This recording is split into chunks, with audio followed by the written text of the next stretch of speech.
Hey sleepyheads, hope your day was great. Before we start, let's play a game. Comment the time where you are right now and whether you should be asleep already. Let's see who's the biggest night owl. Before you settle in, tap that like button and subscribe to keep the cozy vibes coming. Now, dim the lights, get comfortable, take a deep breath, and let's drift into sleep. This happened 2 years ago in Jacksonville, and I still don't really know how to talk about it without sounding paranoid or completely unhinged. But it's been sitting on my chest since then, so maybe if I write it out, it'll stop replaying every night. So yeah, 2 years ago I was in my second year of college, completely broke, overdrawn, bouncing between couch surfing and sleeping in my car. Tuition was a joke. Food was optional, and all my energy was going into not drowning. I was working part-time at a print shop, and classes were basically an afterthought. I started looking at Craigslist because student housing was a joke. Everything decent was already gone, and the rest either looked like mold incubators or were way out of budget. Then I found this listing. Room for rent, shared kitchen, private bathroom, no guests, no mirrors. That's all it said. No photos, no fluff, just an address in Arlington, a phone number, and no questions asked in the body of the post. Honestly, it sounded like a scam, but I was desperate, and $200 for a room with a bathroom? That was too good to pass up. I texted the number. Guy replied in under a minute. Come by tonight, 7. Bring first month's rent. That should have been the first red flag, but I was already halfway convinced I'd be sleeping in my car again that night, so I said yes. The house was this squat little one-story place, tucked between 2 empty lots, no sidewalk. Chain link fence, paint peeling off the siding like sunburn. But the lights were on, and the porch light worked, which already made it better than some of the places I'd seen. The guy who answered the door was old, probably pushing 70, with that kind of face that's hard to read. Pale, thin, but not sick-looking, just washed out. His clothes were clean, shirt tucked in, socks. He looked like he belonged to another era. He opened the door and just said, "You're here." I nodded. "You're Mr. Hardy?" He didn't answer, just stepped aside and let me in. The place was clean, dated but clean. Brown carpet, yellowed wallpaper, old furniture that probably hadn't moved in decades, smelled like dust and a faint hit of lemon cleaner. He led me to the back room, small, but it had a bed, a desk, and a bathroom off to the side. Linoleum floors, no windows. The light buzzed a bit, but it worked. I asked if I could see the kitchen. He said, "Later." Then handed me a key. No lease, no ID, just the key. I handed him the $200 in cash. He took it without counting. As I was walking back to the room, I noticed something weird. The hallway had these spots on the walls, not stains, but clean patches, like something had been hanging there for years and just recently taken down. Mirrors, maybe. I thought about the ad again. No mirrors. When I asked about it, he just said, "They don't belong here." Then turned and walked into the room at the end of the hall. That was the landlord's room. It had a double deadbolt and a padlock on the outside. I remember thinking, who locks their bedroom from the outside? Like, was he locking himself in? Or keeping something else in? I slept there that first night. Nothing weird happened. The bed was stiff but clean. Water pressure in the shower was weak but usable. I stayed quiet, followed the rules, didn't explore. I figured as long as I kept my head down, I could make it to the end of the semester and get the hell out. But on the fourth night, I noticed something off. I always put my toothbrush sideways in the little plastic cup by the sink bristles left, handle right. Not because I'm obsessive, just habit. But that morning, it was flipped the other way. At first I thought maybe I was tired, misremembered, whatever. But then it happened again, and again, every morning. Then my socks. I always stuffed them in a drawer mismatched, rolled chaotic. But I opened it one morning and found them folded, neatly, matching pairs. That really unsettled me. I didn't sleep well that night. I kept imagining the old man sneaking in, touching my stuff, rearranging things while I slept. I even left a shoe behind the door, hoping to hear it move if someone came in. Nothing. The next day, I bought one of those cheap mini spy cameras from Walmart. Looks like a phone charger. I plugged it in near the wall opposite the bed, facing the whole room. Synced it with an app. Set it to motion detection. That night, I left it running. I barely slept. Every creak in the house made my heart jump, but nothing happened. I woke up, checked my stuff. Everything looked normal. Toothbrush was right where I left it, socks untouched. I started thinking I'd imagined it, until I checked the footage. At exactly 3:11 a.m., the camera picked up movement. The footage is still burned into my brain. You see the door open slow, quiet, almost graceful, then nothing for a second. Then, from under the bed, from this tiny vent cut into the floorboards beneath it, he crawls out. Not walks, not stands, crawls. Mr. Hardy. Wearing the same slacks, same pale shirt, his face blank, eyes wide. He gets out from under the bed like he's done it 1,000 times, knees bent wrong, arms flat against the floor like he's floating. Then he just stands there and stares at me. 4 full minutes. Doesn't move, doesn't blink, doesn't even seem to breathe. Then just as quietly, he lowers himself back under the floor. The footage ends. I watched it 3 times, couldn't stop shaking, every hair on my body standing up like static. I didn't go to the police. I don't know why. Maybe because I wasn't supposed to be filming in the first place. Maybe because I felt like somehow I had broken the rules. But I didn't sleep in that room again. I left that day, told him I had a family emergency, packed my stuff, left the key on the table. He didn't ask questions, just watched me from the hallway.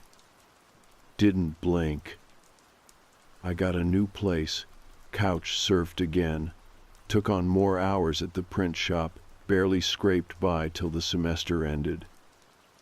But the footage, I kept it, just in case I ever needed to remind myself that it really happened. A week later, I drove past the house just to see, not sure why. It was empty, boarded up, like no one had lived there in years.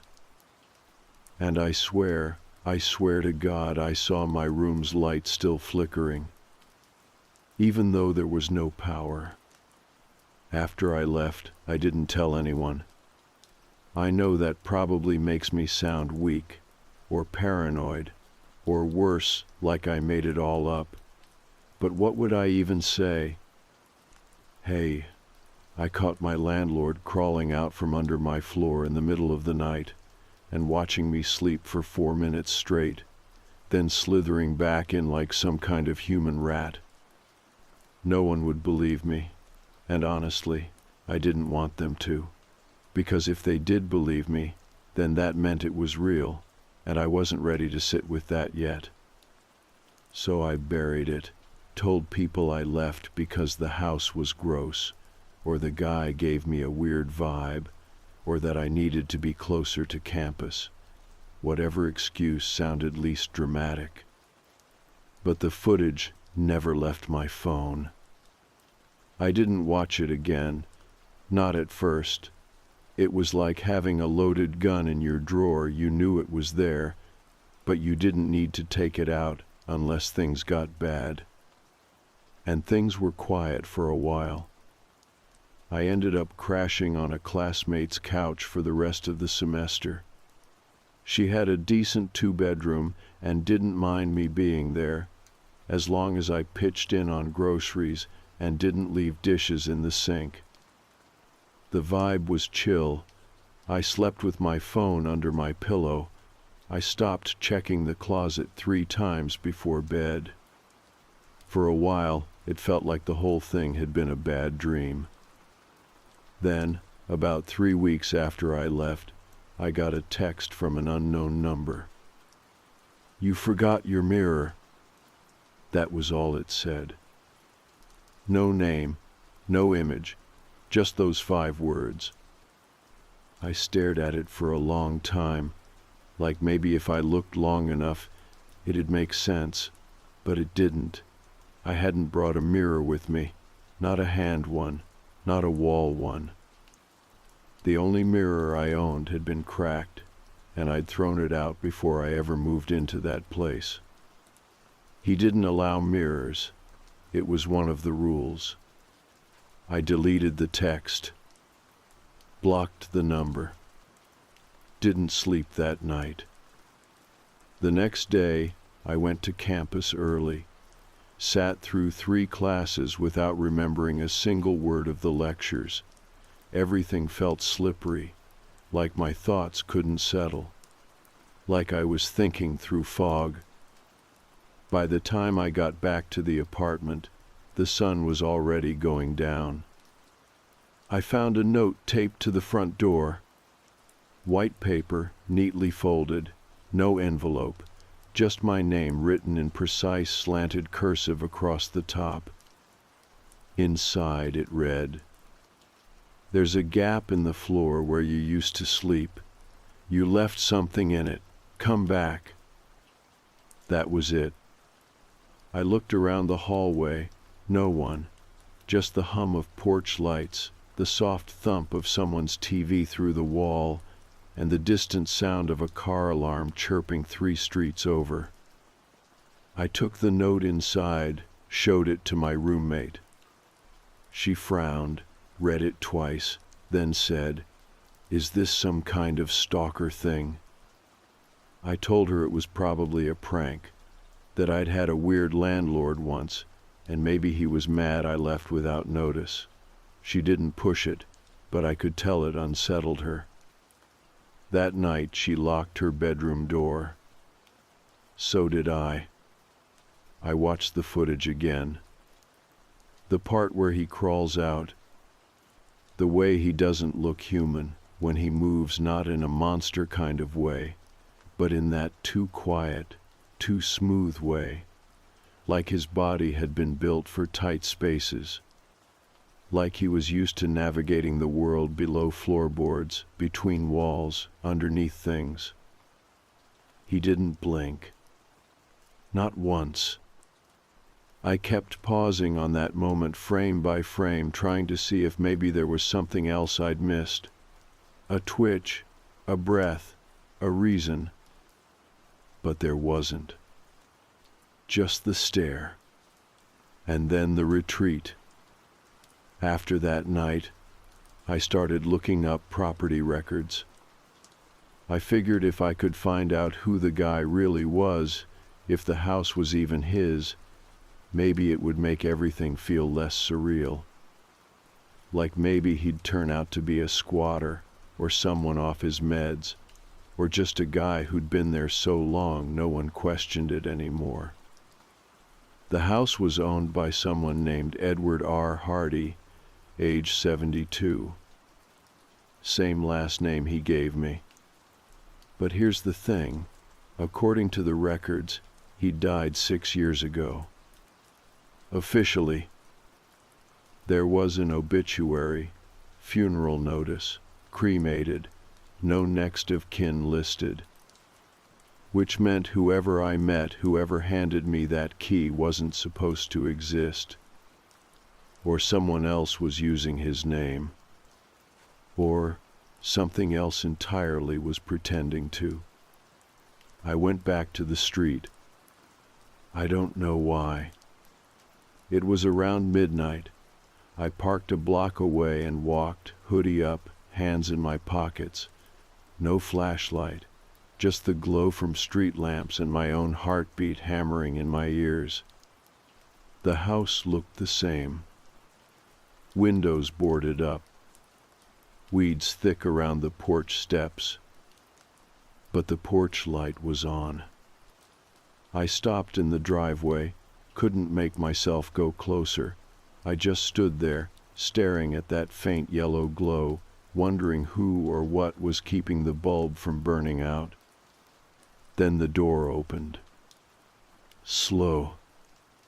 Quiet. And something stepped out.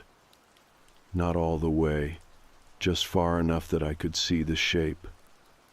Tall, thin, hands hanging too low at the sides, head tilted. Watching. I didn't wait. I turned and walked. Not ran, not yet, because I knew if I ran, it would feel real. If I ran, I wouldn't stop. So I walked until I turned the corner. Then I sprinted like hell to my car. I don't remember unlocking it, just the slam of the door and my hands shaking too hard to fit the key into the ignition. When I finally got it to turn, I didn't look back. I haven't gone near that street since. But the notes haven't stopped. Different handwriting now. One was shoved into my jacket pocket while I was at the gym. Another was taped to my rear window when I came out of class. One showed up folded inside my wallet. Each one shorter than the last. Underneath, "We remember." And the last one left on my pillow while I was in the shower. "You belong where you slept." I checked under my new bed. No floorboards. Just solid concrete. But every night, I dream about hands pressing up from underneath. Not clawing, not grabbing. Just waiting. Like they're giving me time to come back. The notes stopped for almost a month after that last one. And for a while I let myself believe it was over. I moved again. Not far, just a better flat in a newer part of town. Higher up, second floor. No crawl spaces, no vents near the bed. New mattress.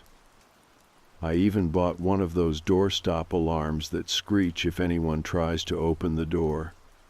Installed a deadbolt myself, even though the landlord warned me not to make any modifications. I didn't care. For the first time in months, I felt like I could breathe again. Like maybe the thing I ran from hadn't followed. That maybe whatever had crawled out from under that bed was more attached to the house than it was to me. I was wrong. It started again with the smell. I didn't recognize it at first. It wasn't sewage or mold or anything obvious. Just this faint, dry, almost dusty scent, like something that had been locked in a box for too long. Like old skin and carpet glue. I only noticed it late at night, usually around 2 or 3 a.m. I'd wake up, nose twitching, eyes open before I knew why. And there it was, that dry, airless smell hanging above me like a wet cloth. And then it was gone. No sign of intrusion, alarm untouched, door locked, windows sealed. But the air had changed. It always did. I thought I was being paranoid. Trauma, maybe. That's what people say now when something doesn't make sense, trauma. Like it's a password that unlocks every irrational fear and makes it acceptable. But then I started losing time again. Little things at first. I'd come home and the lights would be on when I knew I turned them off. My phone battery would be lower than expected. One day I found the kettle boiling when I hadn't touched it. Another morning I woke up with my keys in the fridge. Once or twice you can explain away stress, fatigue, distraction, but not all of it. And definitely not the note I found taped to the underside of my pillow. Same paper, same handwriting. There's a place for you, just beneath. I didn't scream. I didn't cry. I just stared at it, skin crawling, mouth dry. I turned on every light in the flat and stayed up all night with my back against the wall, the kitchen knife in my lap, and my phone recording. The video showed nothing. But I remember that night, the creaking in the hallway, the shadow under the door that didn't belong to any light source. The whisper I heard around 3:11, too soft to catch the words, but close enough to feel like it was just inches away. I couldn't keep living like that. I knew it. So I finally went back to the house. I don't know why. Maybe because I thought if I saw it again, if I stood in that empty room and said out loud that I wasn't coming back, it would stop. Closure or whatever. The house was still there. Still boarded up, still abandoned, or at least pretending to be. The front door was covered with a private property, no trespassing sign, but I walked around the back. The garden was overgrown, grass up to my waist, porch sagging under the weight of disrepair. But the back door was open. Just a little, enough to invite someone in. The air inside was exactly how I remembered it, heavy, like breathing through old fabric. Same dust, same hush. The hallway hadn't changed. Brown carpet, yellowed walls, that faint outline where the mirrors used to hang still visible, like scars the house hadn't healed from. I walked straight to the room. My old room. The door creaked open, louder than I expected. And it was empty. No bed, no desk. Just the bare floor and a patch of darker wood where the bed used to sit. That's when I noticed the panel. It had been part of the floor before, but now it was loose, pried up slightly, like someone had meant to return and finish the job. I knelt down, heart pounding, and pulled it free.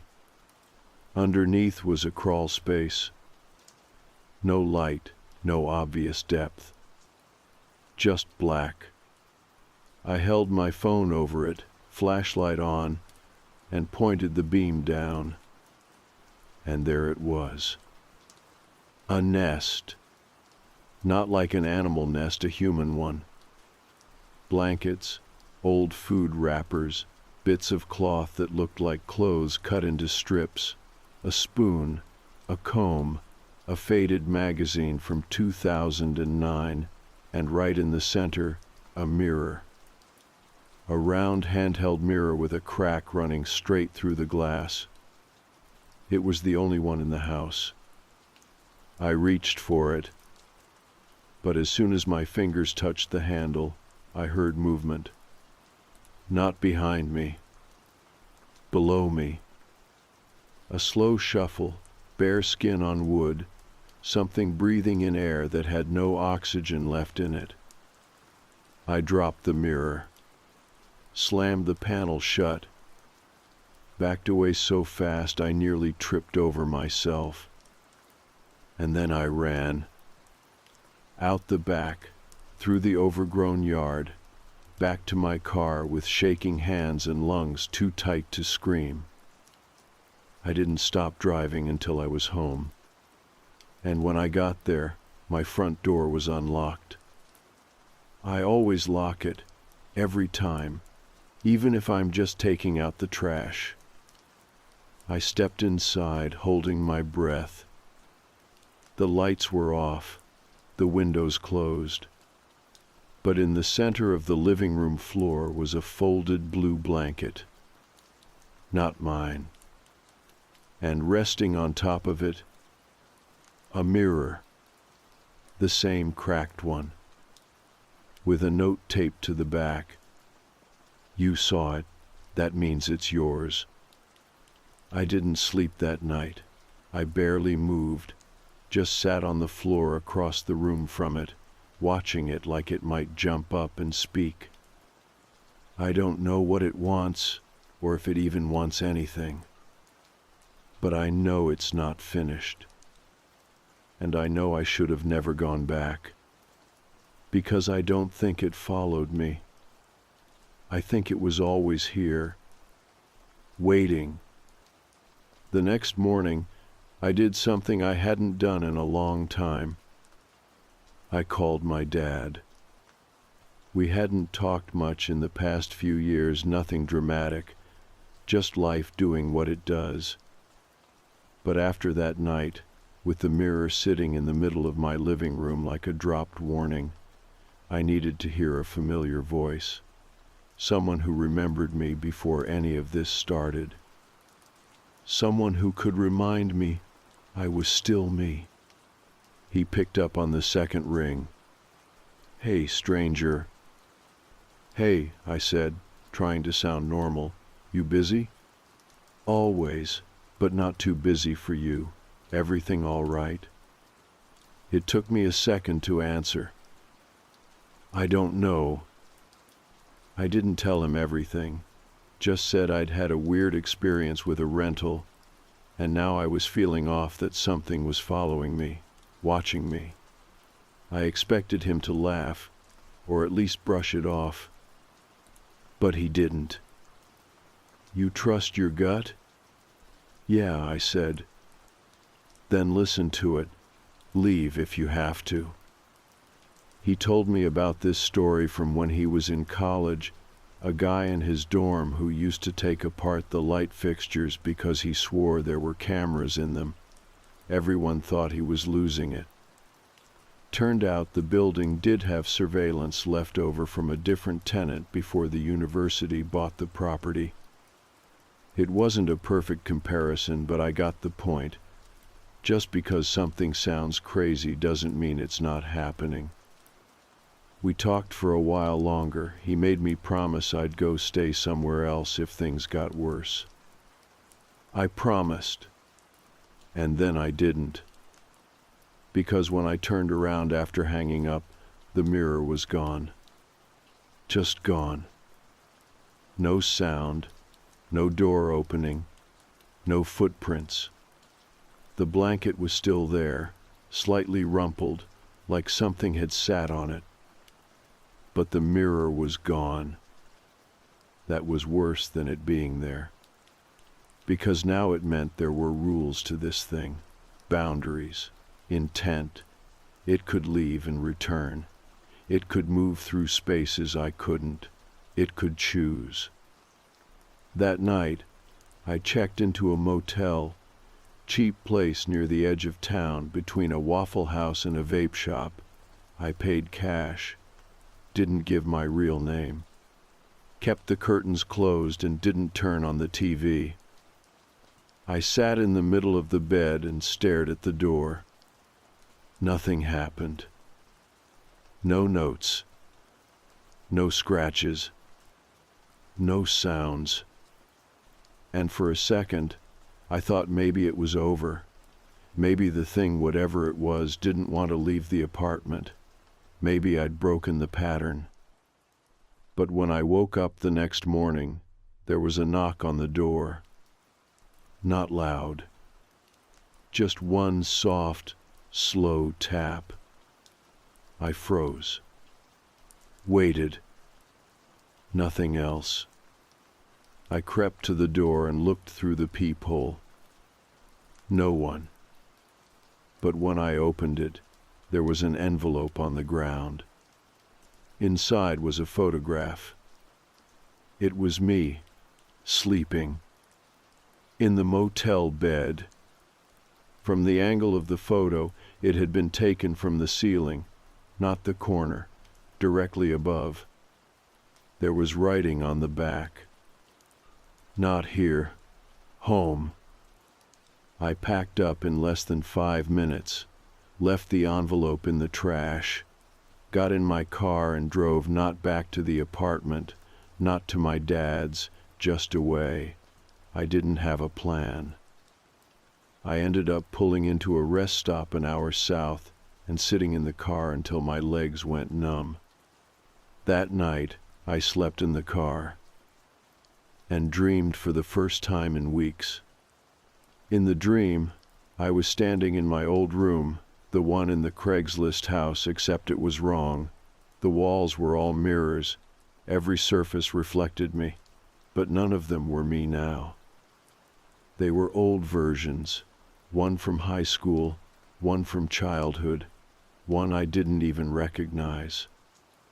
And in each reflection behind me was a figure. Thin, crawling, smiling. When I woke up, my back hurt and my phone was dead. The sun was barely up. I drove home. Not because I wanted to, because I was done being chased. If it wanted me back so badly, if it kept reaching into wherever I went, then fine. I'd meet it, face to face, in the place it started. I walked into my apartment just after 8 in the morning. The lights were off. The door was locked. Everything was exactly where I left it, except for the mirror. It was back. But now it was mounted on the wall, hung perfectly, centered, as if it had always been there. I stared at it for a long time, and then I approached. At first it was normal.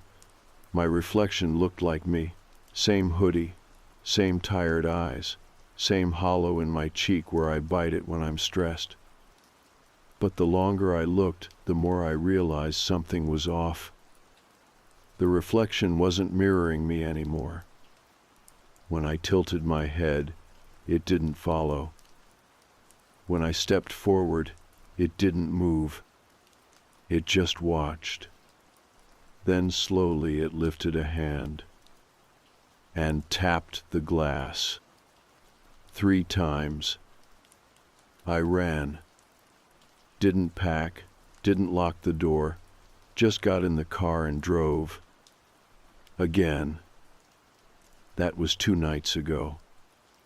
I'm writing this from a library an hour and a half away, using a guest computer. No login, no history.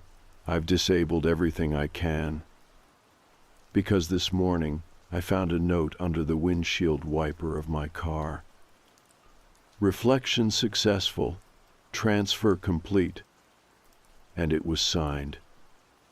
E.R. Hardy. I don't know what's left of me now. If I go back, I don't think I'll be the one who walks through that door. And if you're reading this, and any of this sounds familiar, if someone offered you a cheap room with strange rules and no mirrors allowed leave, right now, don't ask questions. Don't look back. And whatever you do, don't stare too long into anything that stares back. I stayed gone for 2 weeks. Didn't go back to the apartment, didn't answer my phone, didn't check email. I slept in my car most nights, parked at truck stops and 24-hour supermarkets. Some nights I stayed up till sunrise in gas station booths, nursing the same coffee until my stomach turned. I showered at gyms, ate crackers and instant soup. I tried not to think about the mirror. But I couldn't stop thinking about the note. Reflection successful, transfer complete. The phrasing stuck with me. Clinical, mechanical, like something had finished uploading. Like the version of me in that mirror had finally replaced the version outside of it. But I was still here, wasn't I? I felt real. My hands were cold. My skin broke out. My back hurt from sleeping in the driver's seat. I was still me. Right? By the second week, I started to lose the thread. I'd walk past storefront windows and catch my reflection just a beat too late, like it lagged, like it was checking what I did before copying it. It started to twitch sometimes. Just little things, a blink that didn't match mine, a frown when I was trying to smile. Once, I lifted my hand to run it through my hair and saw the reflection already doing it, like it knew what I was about to do before I did. I stopped looking into windows after that, or anything reflective.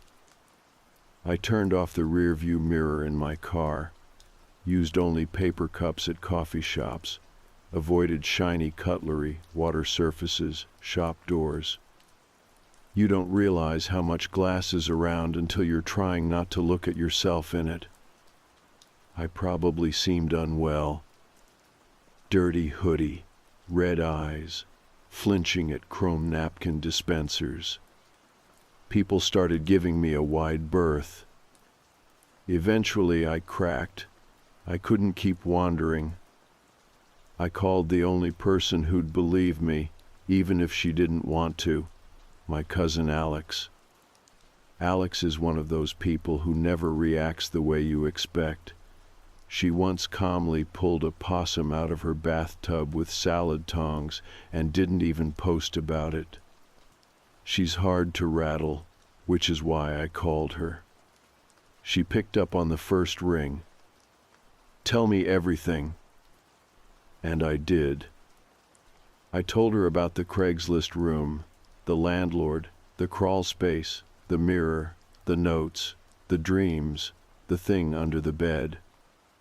The moment the reflection stopped following my movements and started leading them. She didn't laugh. She didn't even pause. She said, "Come over." So I did. Alex lived about 45 minutes away in a small duplex she inherited from our grandmother. Quiet neighborhood, nice yard. She made me tea and let me shower while she laid out fresh clothes. No mirrors in the bathroom, she remembered. I cried harder than I expected. Just from the feeling of being in a place where no one was watching. We stayed up most of the night going over everything. She made me retrace every step, every change. Then she asked a question I hadn't thought of yet. "When exactly did you notice it started?" I blinked. "You mean the room?" "No, before that. The first weird moment." And I realized it wasn't the room. It was the ad. The Craigslist post. I pulled it up again. I'd taken a screenshot the night I moved in. It was still buried in my camera roll. Room for rent, $200 a month. No guests, no mirrors, no questions. But this time, something new jumped out at me. There was a file name in the corner of the photo. Mirror transfer 8 final.jpg. I stared at it until the letters blurred. Transfer. Not room. Not bed. Transfer.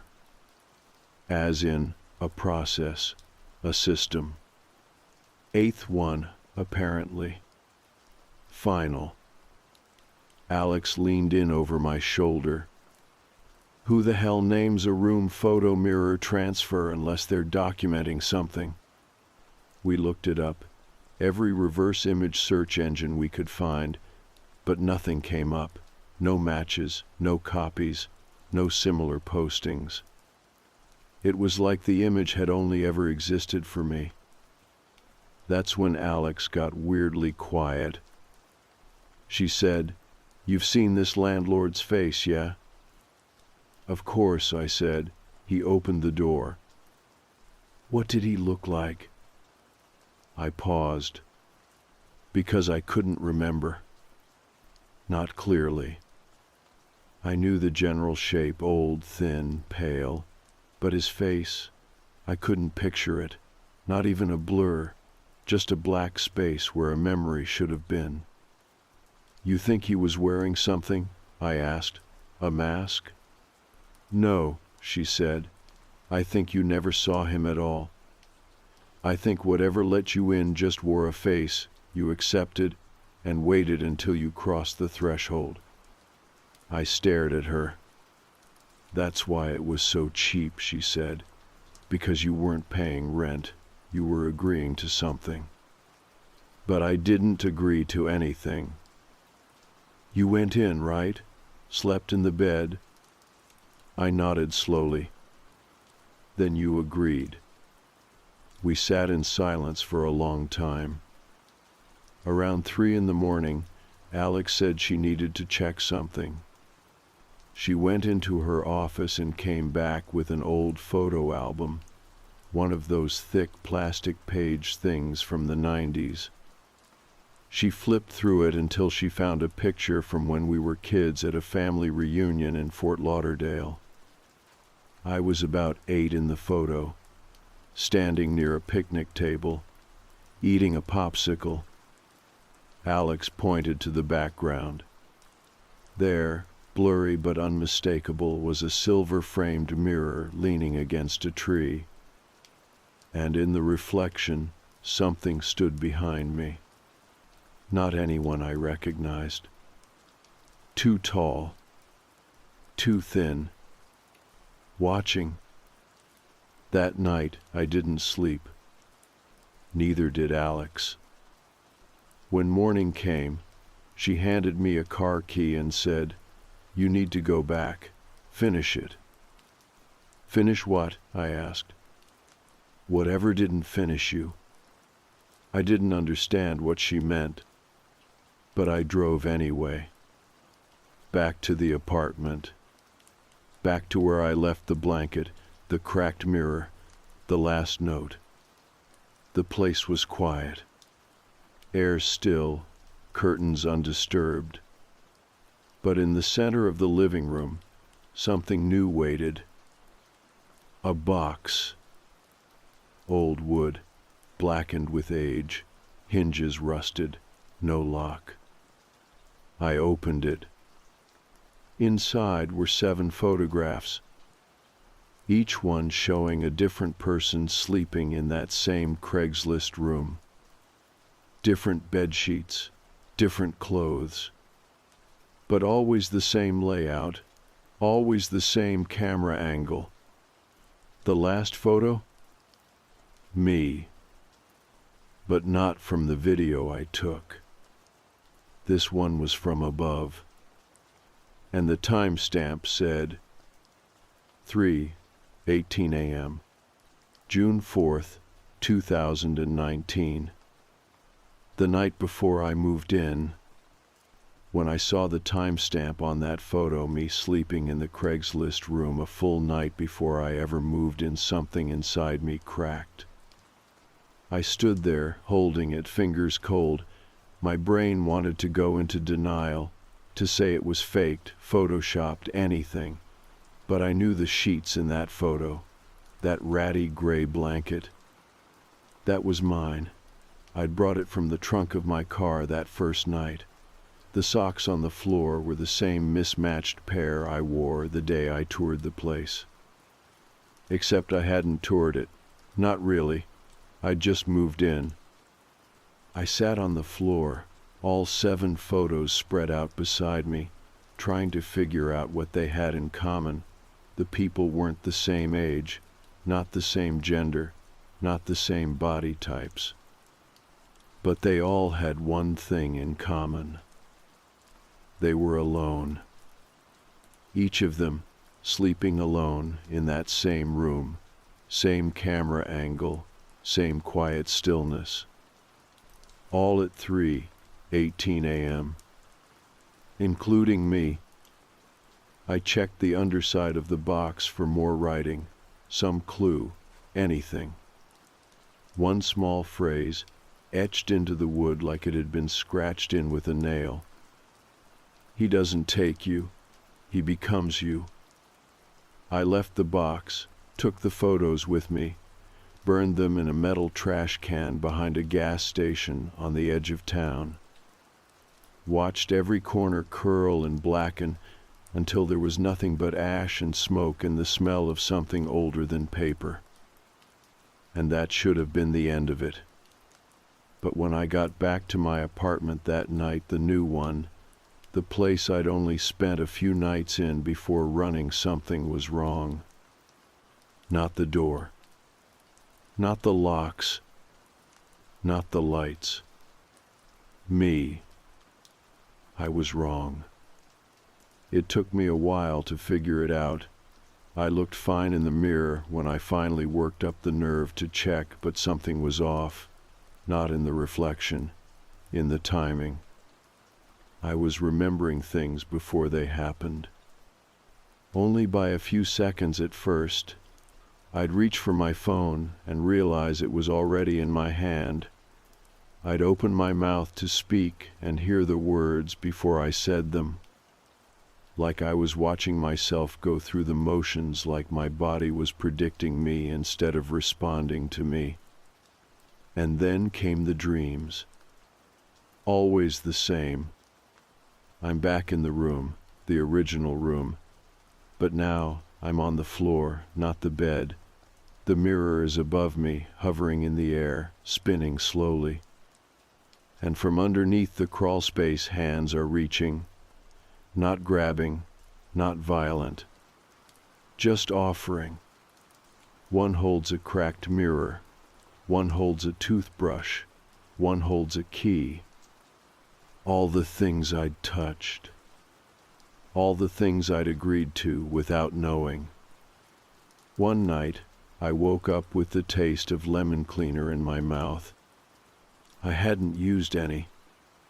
And then came the phone call. Private number. No voicemail. Just rang once, then silence.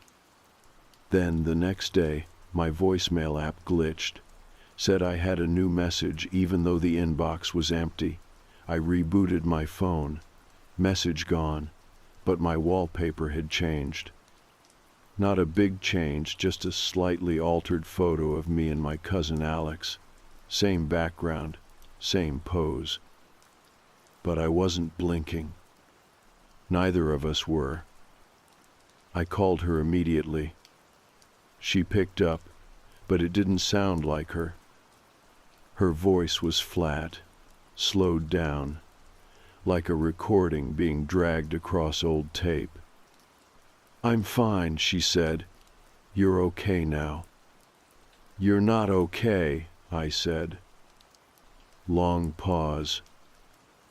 Then, "He's in now. You're out." Click. I drove to her house that night, got there around 10 p.m. She opened the door, smiled, let me in. The house was the same, except every mirror was back. One in the hallway, one in the bathroom, one above the fireplace, and each of them had one thing in common. The reflection wasn't hers. It looked like her, moved like her, but it didn't track properly. One lagged behind, one was too early. One smiled when she didn't.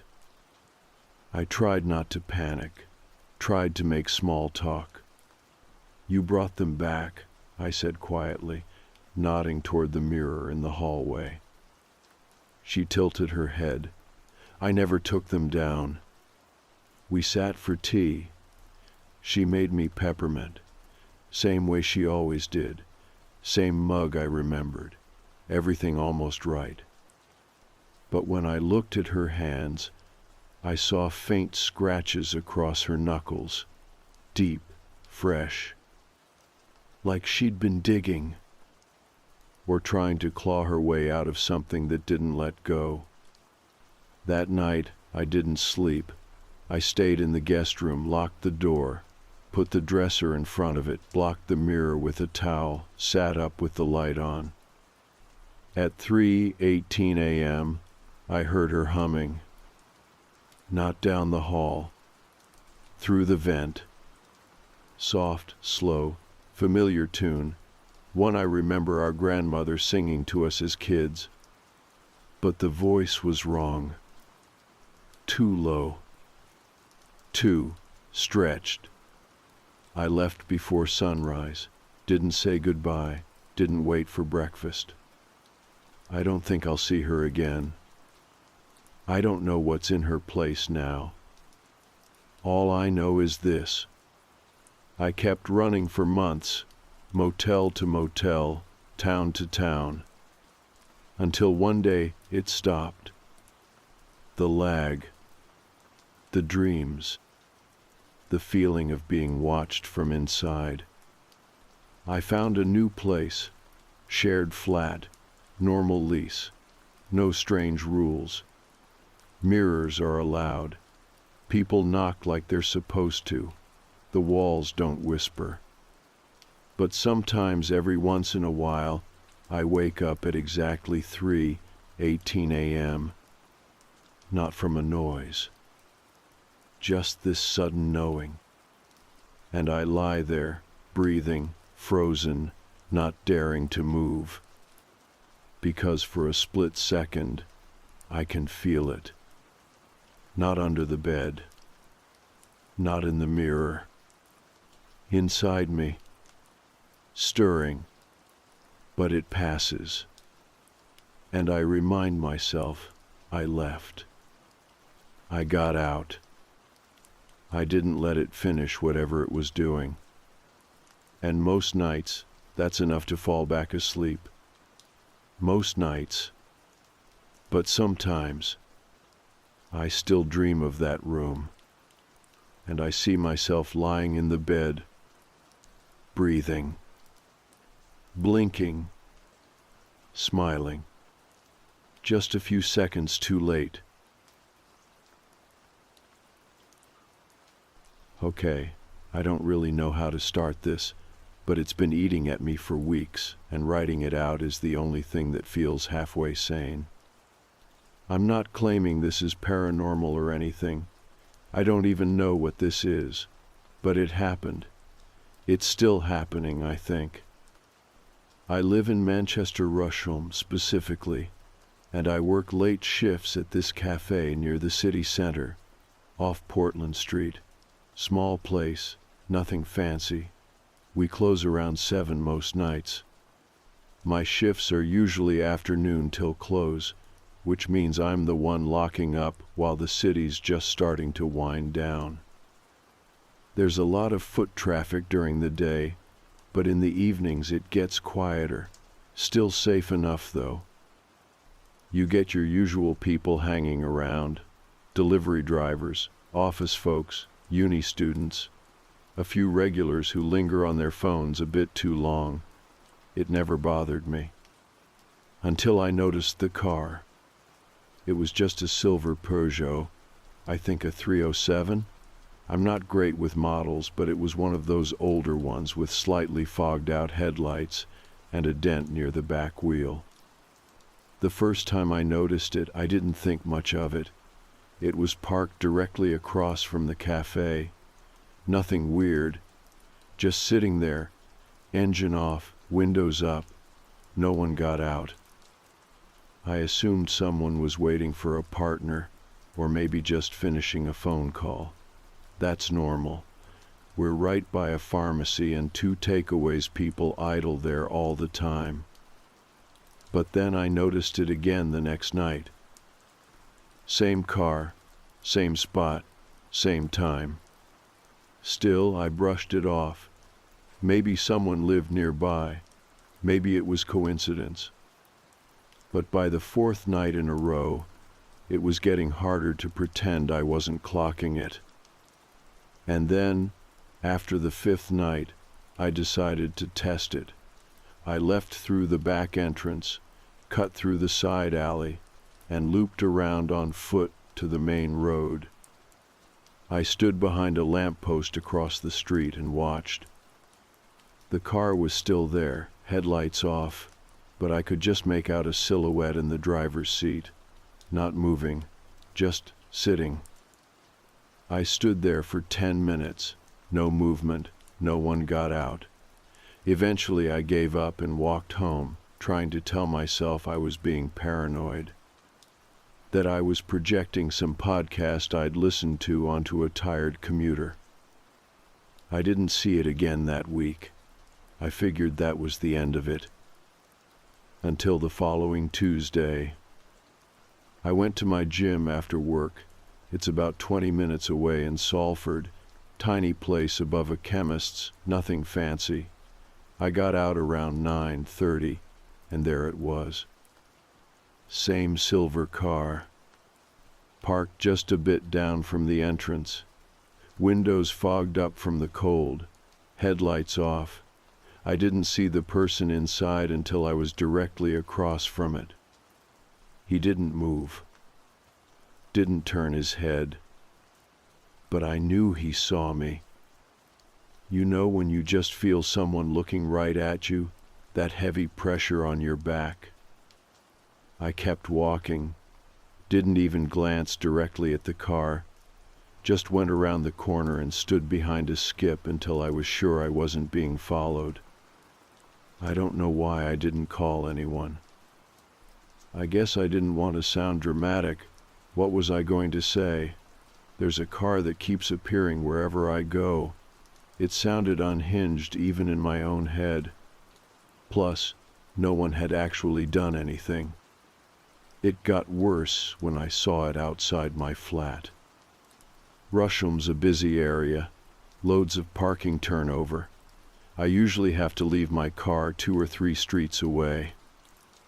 But that night, I came home from a late Tesco run, and there it was parked directly across from my building's front door. Same dent, same shape. I stood there with my shopping bag, staring at it like an idiot. Still, no movement, no lights, no sound. Just presence. I texted my sister, told her I was feeling weird, didn't mention the car. She offered to let me stay the night at hers, but I brushed it off, said I was just overtired. I barely slept. The next time I saw the car was somewhere it definitely shouldn't have been. My sister's wedding. It was a small venue out in Cheshire, countryside vibes, private access. No public parking nearby, all guests had to be on a list for the reception. It had been a long day. My nerves were already fried, and I'd just stepped outside to get some air when I saw it. Parked at the edge of the lot, slightly hidden behind a tall hedge, silver Peugeot, same weird dent, same off-kilter alignment of the back wheel. I don't remember walking toward it, but I did. I got close enough to see that the inside was empty this time, no driver, but the driver's seat was reclined all the way back, like someone had just been lying there. I turned and walked straight to the event manager and asked her if she had the guest list for vehicles. She said she did. I asked if a silver Peugeot was on it. It wasn't. I told her it didn't belong to anyone, and someone came out to check. By the time we got back to the lot, less than 5 minutes, the car was gone. I didn't say anything to my sister. I didn't want to ruin her day, but something shifted for me that night. Whatever this was, it wasn't random. This car was following me, but not in the way you see in movies, not tailing me down streets or chasing me through alleyways. It just appeared, always still, always watching. I decided to go to the police. They were polite but predictably unhelpful. I gave them everything: make, color, rough plate numbers. They took it all down, said they'd look into it, probably just a misunderstanding. Someone with a similar routine, maybe an ex I'd forgotten to mention. But the next day, an officer called me back. And this is when things tipped from unnerving to downright wrong. He said the plate matched a vehicle that had been declared scrapped 6 months ago, totaled in a collision, written off, no insurance, officially destroyed. The scrapyard logs even had a receipt and timestamp. But that car, the same car, was still appearing wherever I went. I told the officer that, and he got quiet. Said they'd look into it again. I haven't heard back. The final straw happened 2 nights ago. I was walking to my car, parked just off Wilmslow Road. It was late, cold, light drizzle. I opened the door, got in, and something fluttered on my windscreen. A note, folded, plain paper, no envelope. It read, "I liked the blue dress better. Tomorrow you'll wear it again." No name, no handwriting I recognized, nothing else. And I had worn a blue dress 2 nights earlier, once, briefly, to a birthday party I barely mentioned to anyone. I didn't tell anyone about the note until now. I don't know what this is. I don't know if it's a stalker or something else entirely. But the silver car is real. The man, whoever he is, he's watching. And now he knows what I'm going to wear tomorrow. I'm scared to find out what happens if I don't. I didn't wear the dress. I thought about it, stared at it hanging on the back of my wardrobe door for a long time the next morning. Blue, simple, a bit wrinkled. I'd worn it to a friend's birthday at a pub in Didsbury. Nothing fancy. I almost forgot I owned it. But the note had changed everything. I couldn't wear it. Not after that. It felt like giving permission. I wore jeans and a hoodie instead, kept my hair up in a bun, no makeup, left the house around 11, later than usual, made sure I walked in a different direction to get to the bus stop. I didn't want to drive, didn't want to risk going back to the car and finding something else waiting for me under the wiper. The whole way into town I kept checking behind me. Every corner, every crossing, nothing, just other people doing their normal routines. But that was the thing, wasn't it? Whoever this was, if it was a person, they didn't act like someone out for attention. They weren't trying to scare me in the open. It was all quiet, intentional, measured. By the time I got to the cafe, I was already exhausted. I didn't mention the note to anyone at work. I wanted to badly, but how do you bring something like that up? Oh, by the way, someone might be stalking me and possibly knows where I live, what I wear, and who I talk to.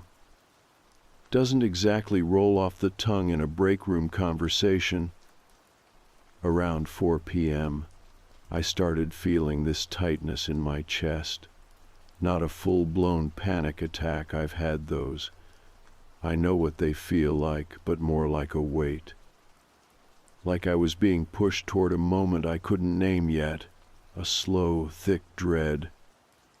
I kept glancing out the front window between customers. The view of the street wasn't perfect, buses blocking parts of the curb, people stopping to check their phones, but I kept looking anyway. At 6:47, the silver car was there. Right across the road, same spot as the first time I ever noticed it, parked parallel to the cafe's big window, as if it had never moved. I didn't even see it arrive. It was just there.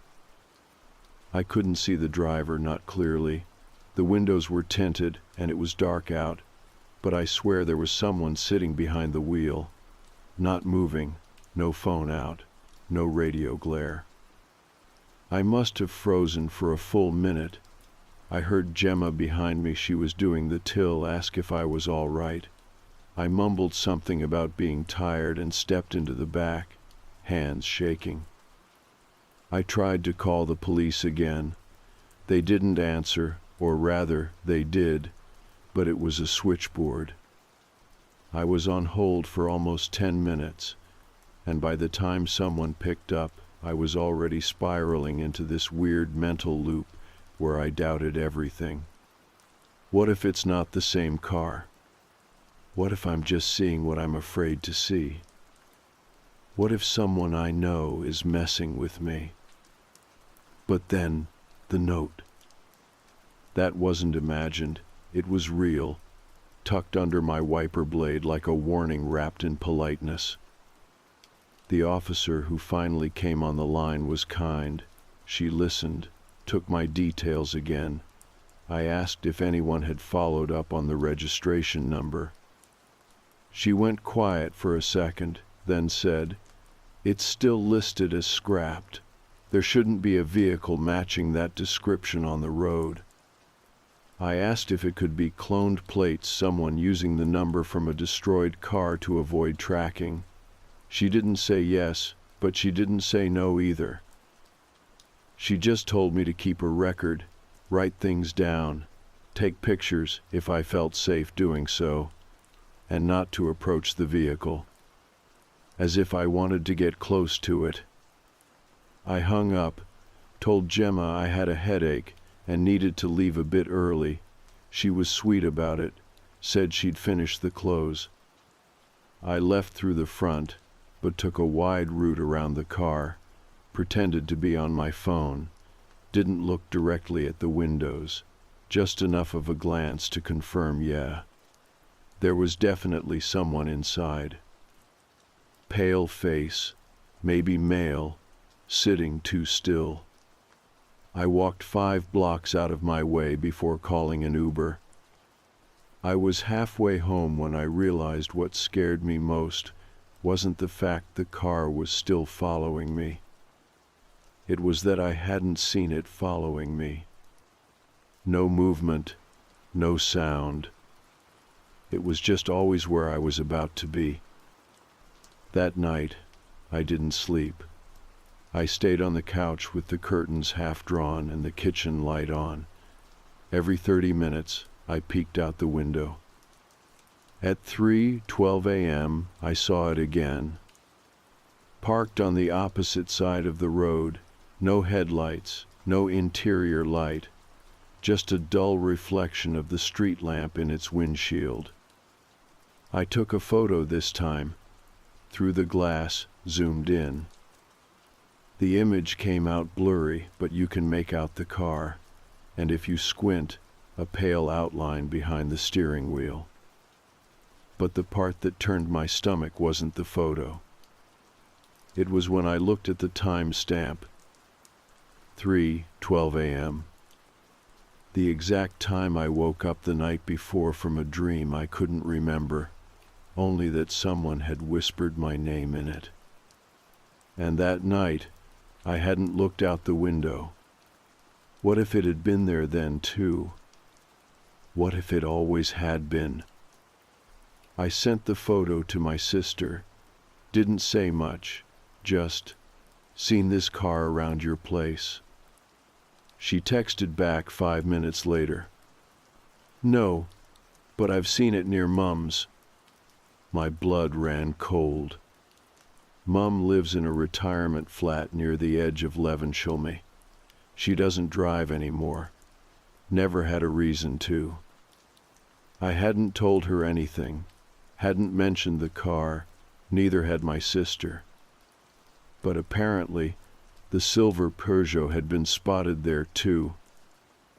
This isn't just about me anymore. Whoever's in that car, if it even is a person, they're expanding the circle. And I don't think they're watching me for fun. I think they're waiting for me to do something, or not do something. And I still haven't worn the blue dress. It started with the dress, right? The blue one. The note said I'd wear it again. I still hadn't. And maybe that was the problem. Because things started changing after that. I don't mean in the usual stalker horror movie kind of way. No broken windows, no dead pets, no heavy breathing phone calls, just little things.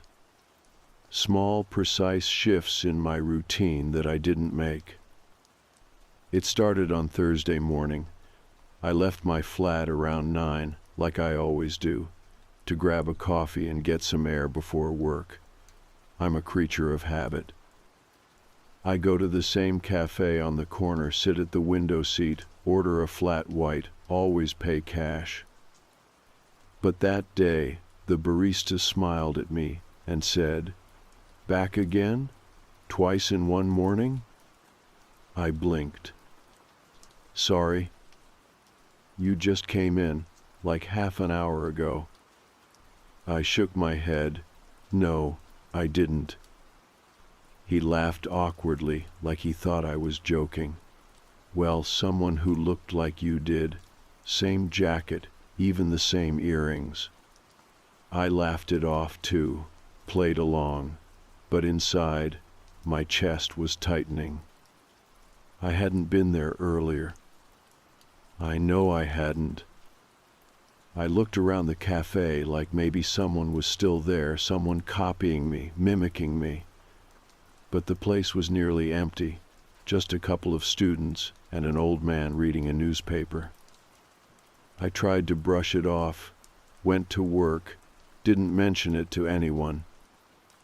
But then, later that night, my phone buzzed. A text from my sister. "Hey, are you still here? You left your scarf." I stared at it for a full minute before replying. "Where?" "Mum's place. You were just here like an hour ago. Had tea, remember?" I hadn't been there in 3 days. I called her immediately. She picked up on the second ring. "What's going on?" I asked. She sounded confused. "What do you mean?" "I wasn't at Mum's today." There was a pause. "Are you messing with me?" "No, I'm serious." "Well, someone who looked exactly like you was. Same hair, same bloody laugh. Mum even said you seemed a bit quiet." My mouth went dry. "I've been at work all day," I whispered. "You sure you're okay?"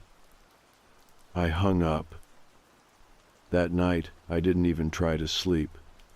I just sat on the floor of my living room, back against the sofa, listening to the quiet hum of the fridge and the occasional hiss of wind through the cracked window.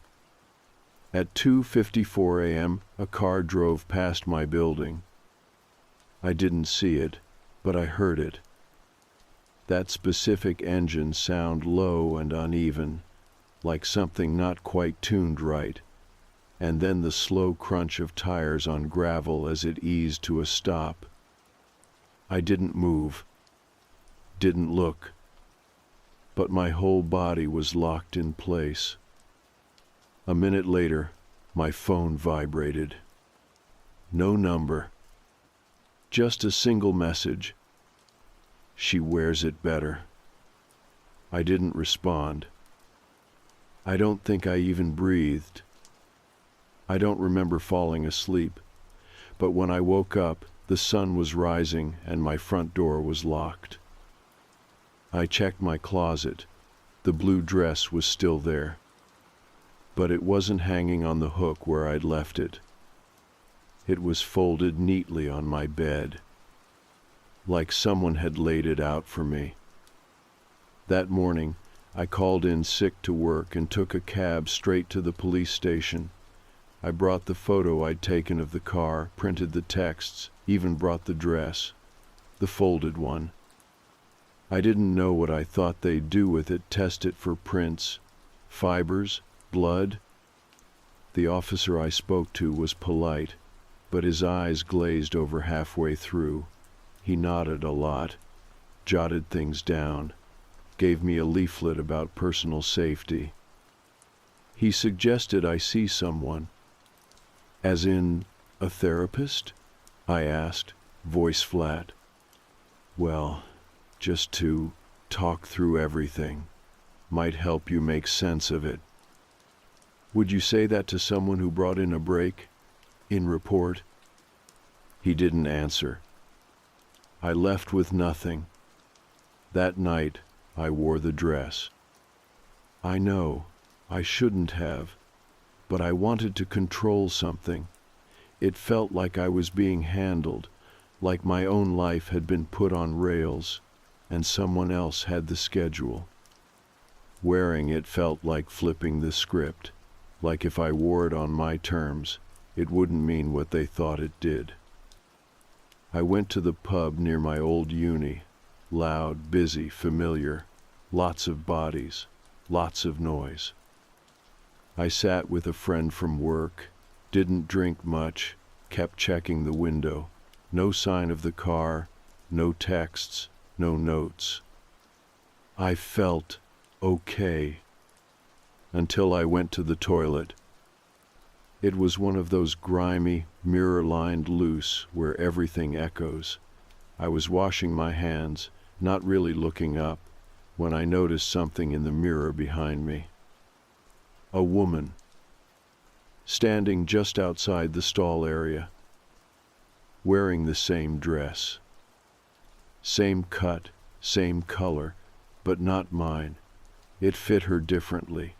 Looser at the shoulders, longer at the hem. Her hair was darker than mine, pulled back tight. I turned around fast. No one was there. I ran back out into the pub. My friend looked up like nothing had happened. I asked if she saw anyone come from the toilets. She shook her head. You okay? I think someone's following me. Do you want me to call someone? No, I said, suddenly unsure of who someone even was anymore. I left early, took a cab home, told myself I'd imagined it, until I walked into my flat and saw the scarf. The one I supposedly left at Mum's place, folded on my kitchen counter. My sister hadn't been by. I texted her just to check. She hadn't touched it. That night, I took a video, just one, of my front door. I set up my phone on a stack of books, hit record, and let it run while I slept, or at least while I laid still and pretended to. The next morning, I checked the footage. Nothing for the first few hours. But at 3:12 a.m., there's a flicker of movement. The sound of a key turning in the lock. The door opens. And in the doorway, just for a second, you see someone. Wearing the blue dress. My blue dress. Only it wasn't me. Because I was already lying in bed, watching, frozen. She didn't come in. She just stood there. And then she smiled. I didn't show the video to anyone. I should have. I know that. But when you watch something like that, truly watch it, frame by frame, over and over again, it stops feeling like proof and starts feeling like a trap. Like if you show it to someone else, you're inviting them into it too. You're saying, "Here, carry this with me. Try sleeping now." So I kept it to myself. And then I deleted it. Not because I wanted to, but because something about keeping it like a cursed object felt worse than not having it at all. I'd already watched it too many times. That moment where the door unlocks, creaks open, the sound of the hinges, and then her. Standing in my doorway, wearing my dress, with my face, but not exactly my face. I couldn't explain it to myself at the time, but I know now what was wrong. She didn't blink, not once. She stood there for 16 full seconds, I counted, just looking in, eyes locked on the direction of the camera. No blinking.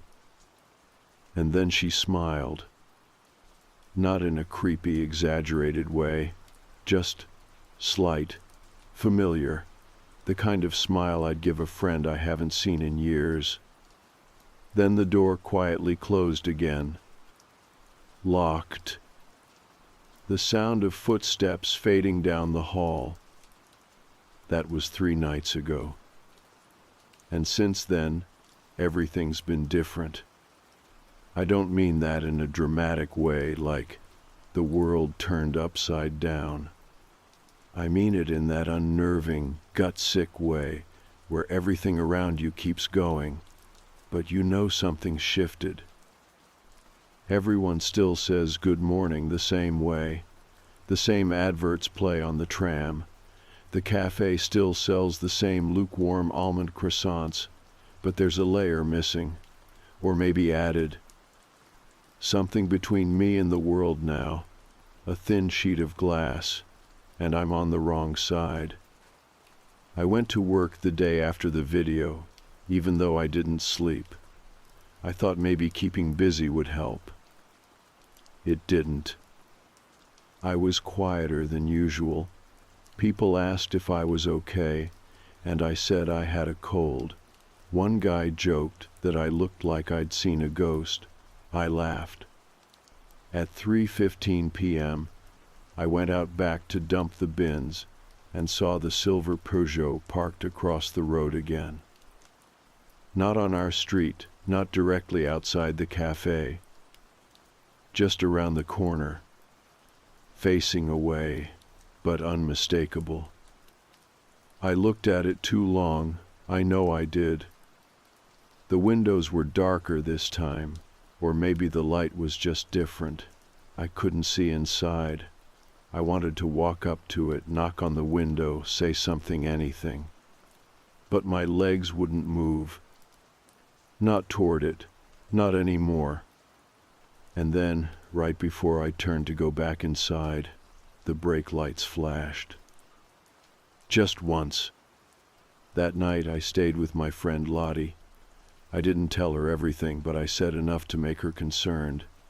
She let me crash on her sofa, made tea, didn't ask too many questions. I think she assumed I was dealing with some bad relationship drama, maybe an ex I hadn't told her about. I let her think that. It's easier than saying, there's a woman who looks exactly like me wearing my clothes and entering my flat at night while a car that shouldn't exist follows me everywhere I go. She offered to drive me to the police again, and I almost said yes.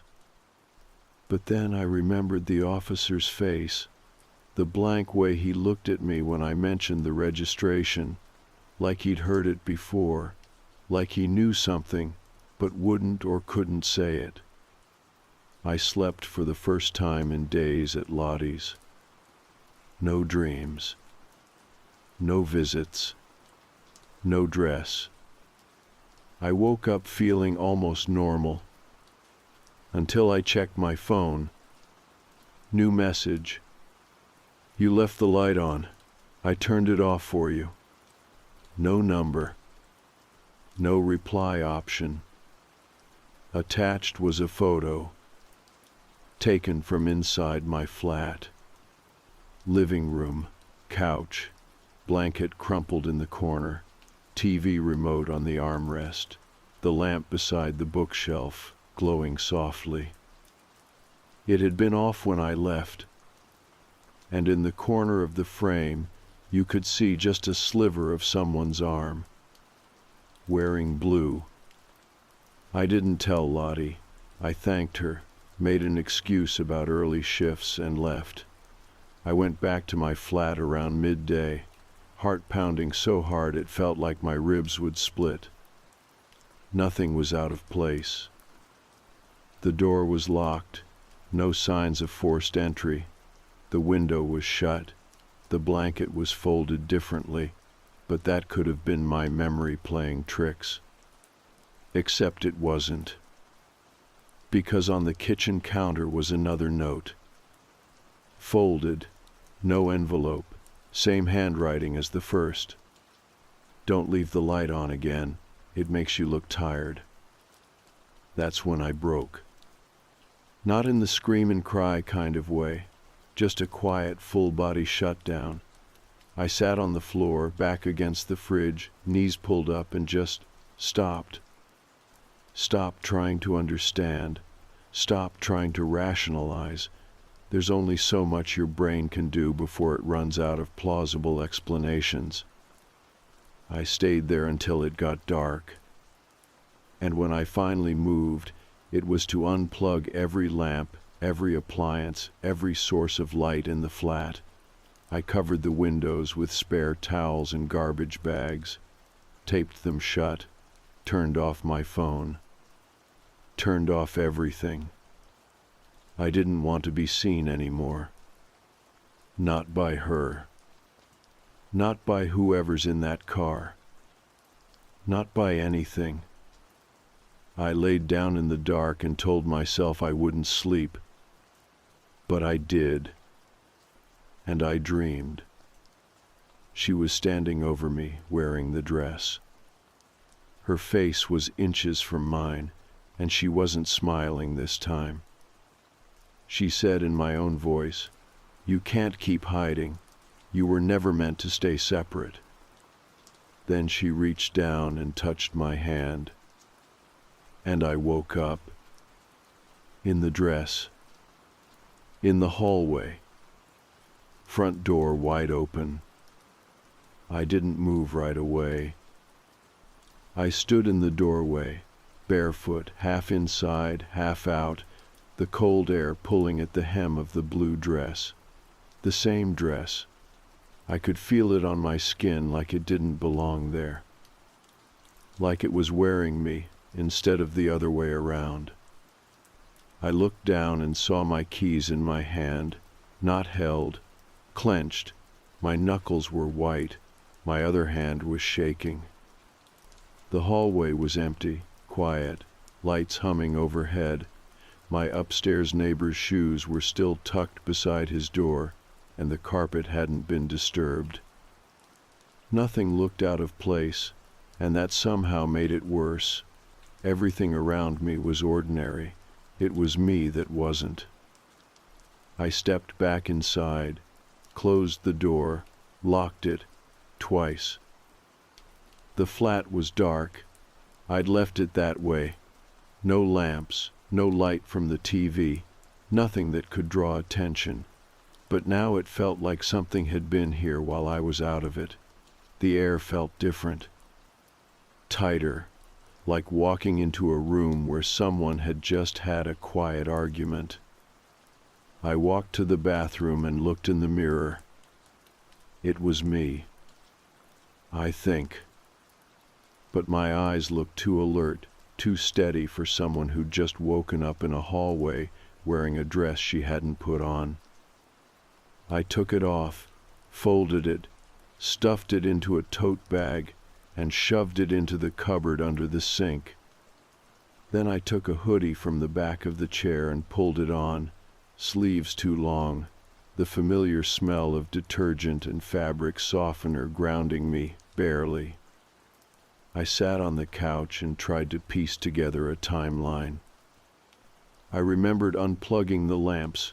I remembered laying on the floor in the dark, and then nothing. No dream, no sound. Just waking up where I shouldn't have been, in clothes I didn't remember putting on. I checked the windows, still covered. I checked the door locked from the inside. So how had I ended up outside it? And why the dress? Why always the dress? I turned my phone back on. One new message. No number, no sender. We're almost aligned. That was all it said. I deleted it. Then I took the SIM card out and broke it in half. I spent the rest of that day cleaning. It wasn't rational, but I needed to move, needed to do something tactile. I scrubbed the bathroom even though it was clean.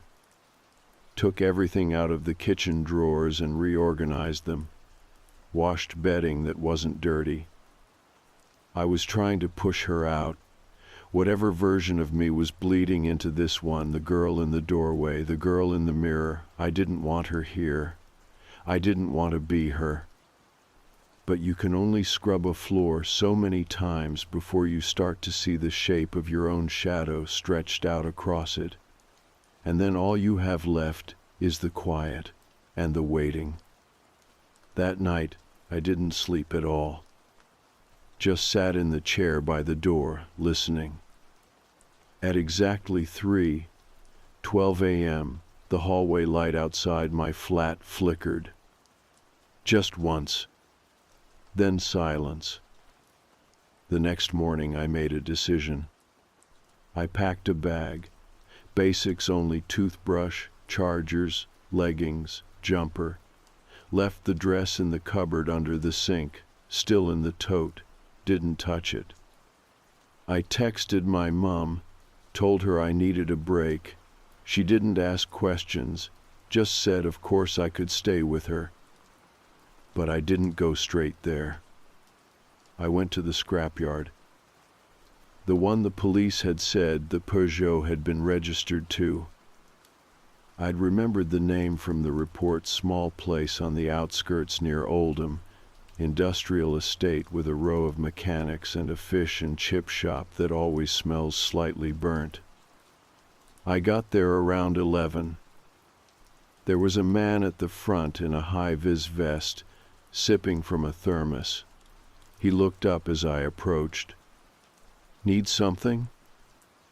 "I'm looking for a car," I said, trying to sound casual. "Silver Peugeot. Scrap claim was filed 6 months ago. Might have been a 307. He raised an eyebrow. "You a cop?" "No," I said quickly. "Personal reasons." He gave me a long look, then shrugged. "You'll need the reg number." I gave it to him. I'd memorized it. He walked off toward the office, and I waited. 10 minutes passed. Then 20. He didn't come back. Finally, I walked over to the door and pushed it open. Empty. No one inside. No sign of him. Just a radio playing quietly in the background and a stack of folders on the desk. I scanned the top page. Nothing helpful. Names, dates, makes, models. Then I saw one labeled Incident, Staff Note. Curiosity overruled everything. I opened it. Inside was a single sheet of paper. No letterhead, no signature, just typed text. Vehicle scrap request processed manually. No visual confirmation of vehicle at time of disposal. Record generated via third-party intake. Then, handwritten beneath it. This one came from nowhere. No tow, no drop-off. Just a number. No sign it was ever on the lot. I put the file back exactly as I found it and left. I didn't stop moving until I got to my mum's. She was waiting with tea and biscuits like I'd just come back from holiday. I tried to act normal. We talked about her garden, about the neighbor's cat, about whether or not she should get a new kettle. I didn't tell her anything. Not about the messages. Not about the mirror. Not about the dress. Not about the car that was apparently never scrapped because it had never been there in the first place. I didn't sleep much that night either, but at least it felt safer. Until the morning, when I opened the curtains in the guest room and saw the silver Peugeot parked across the road. Same dent, same angle, facing directly at the house.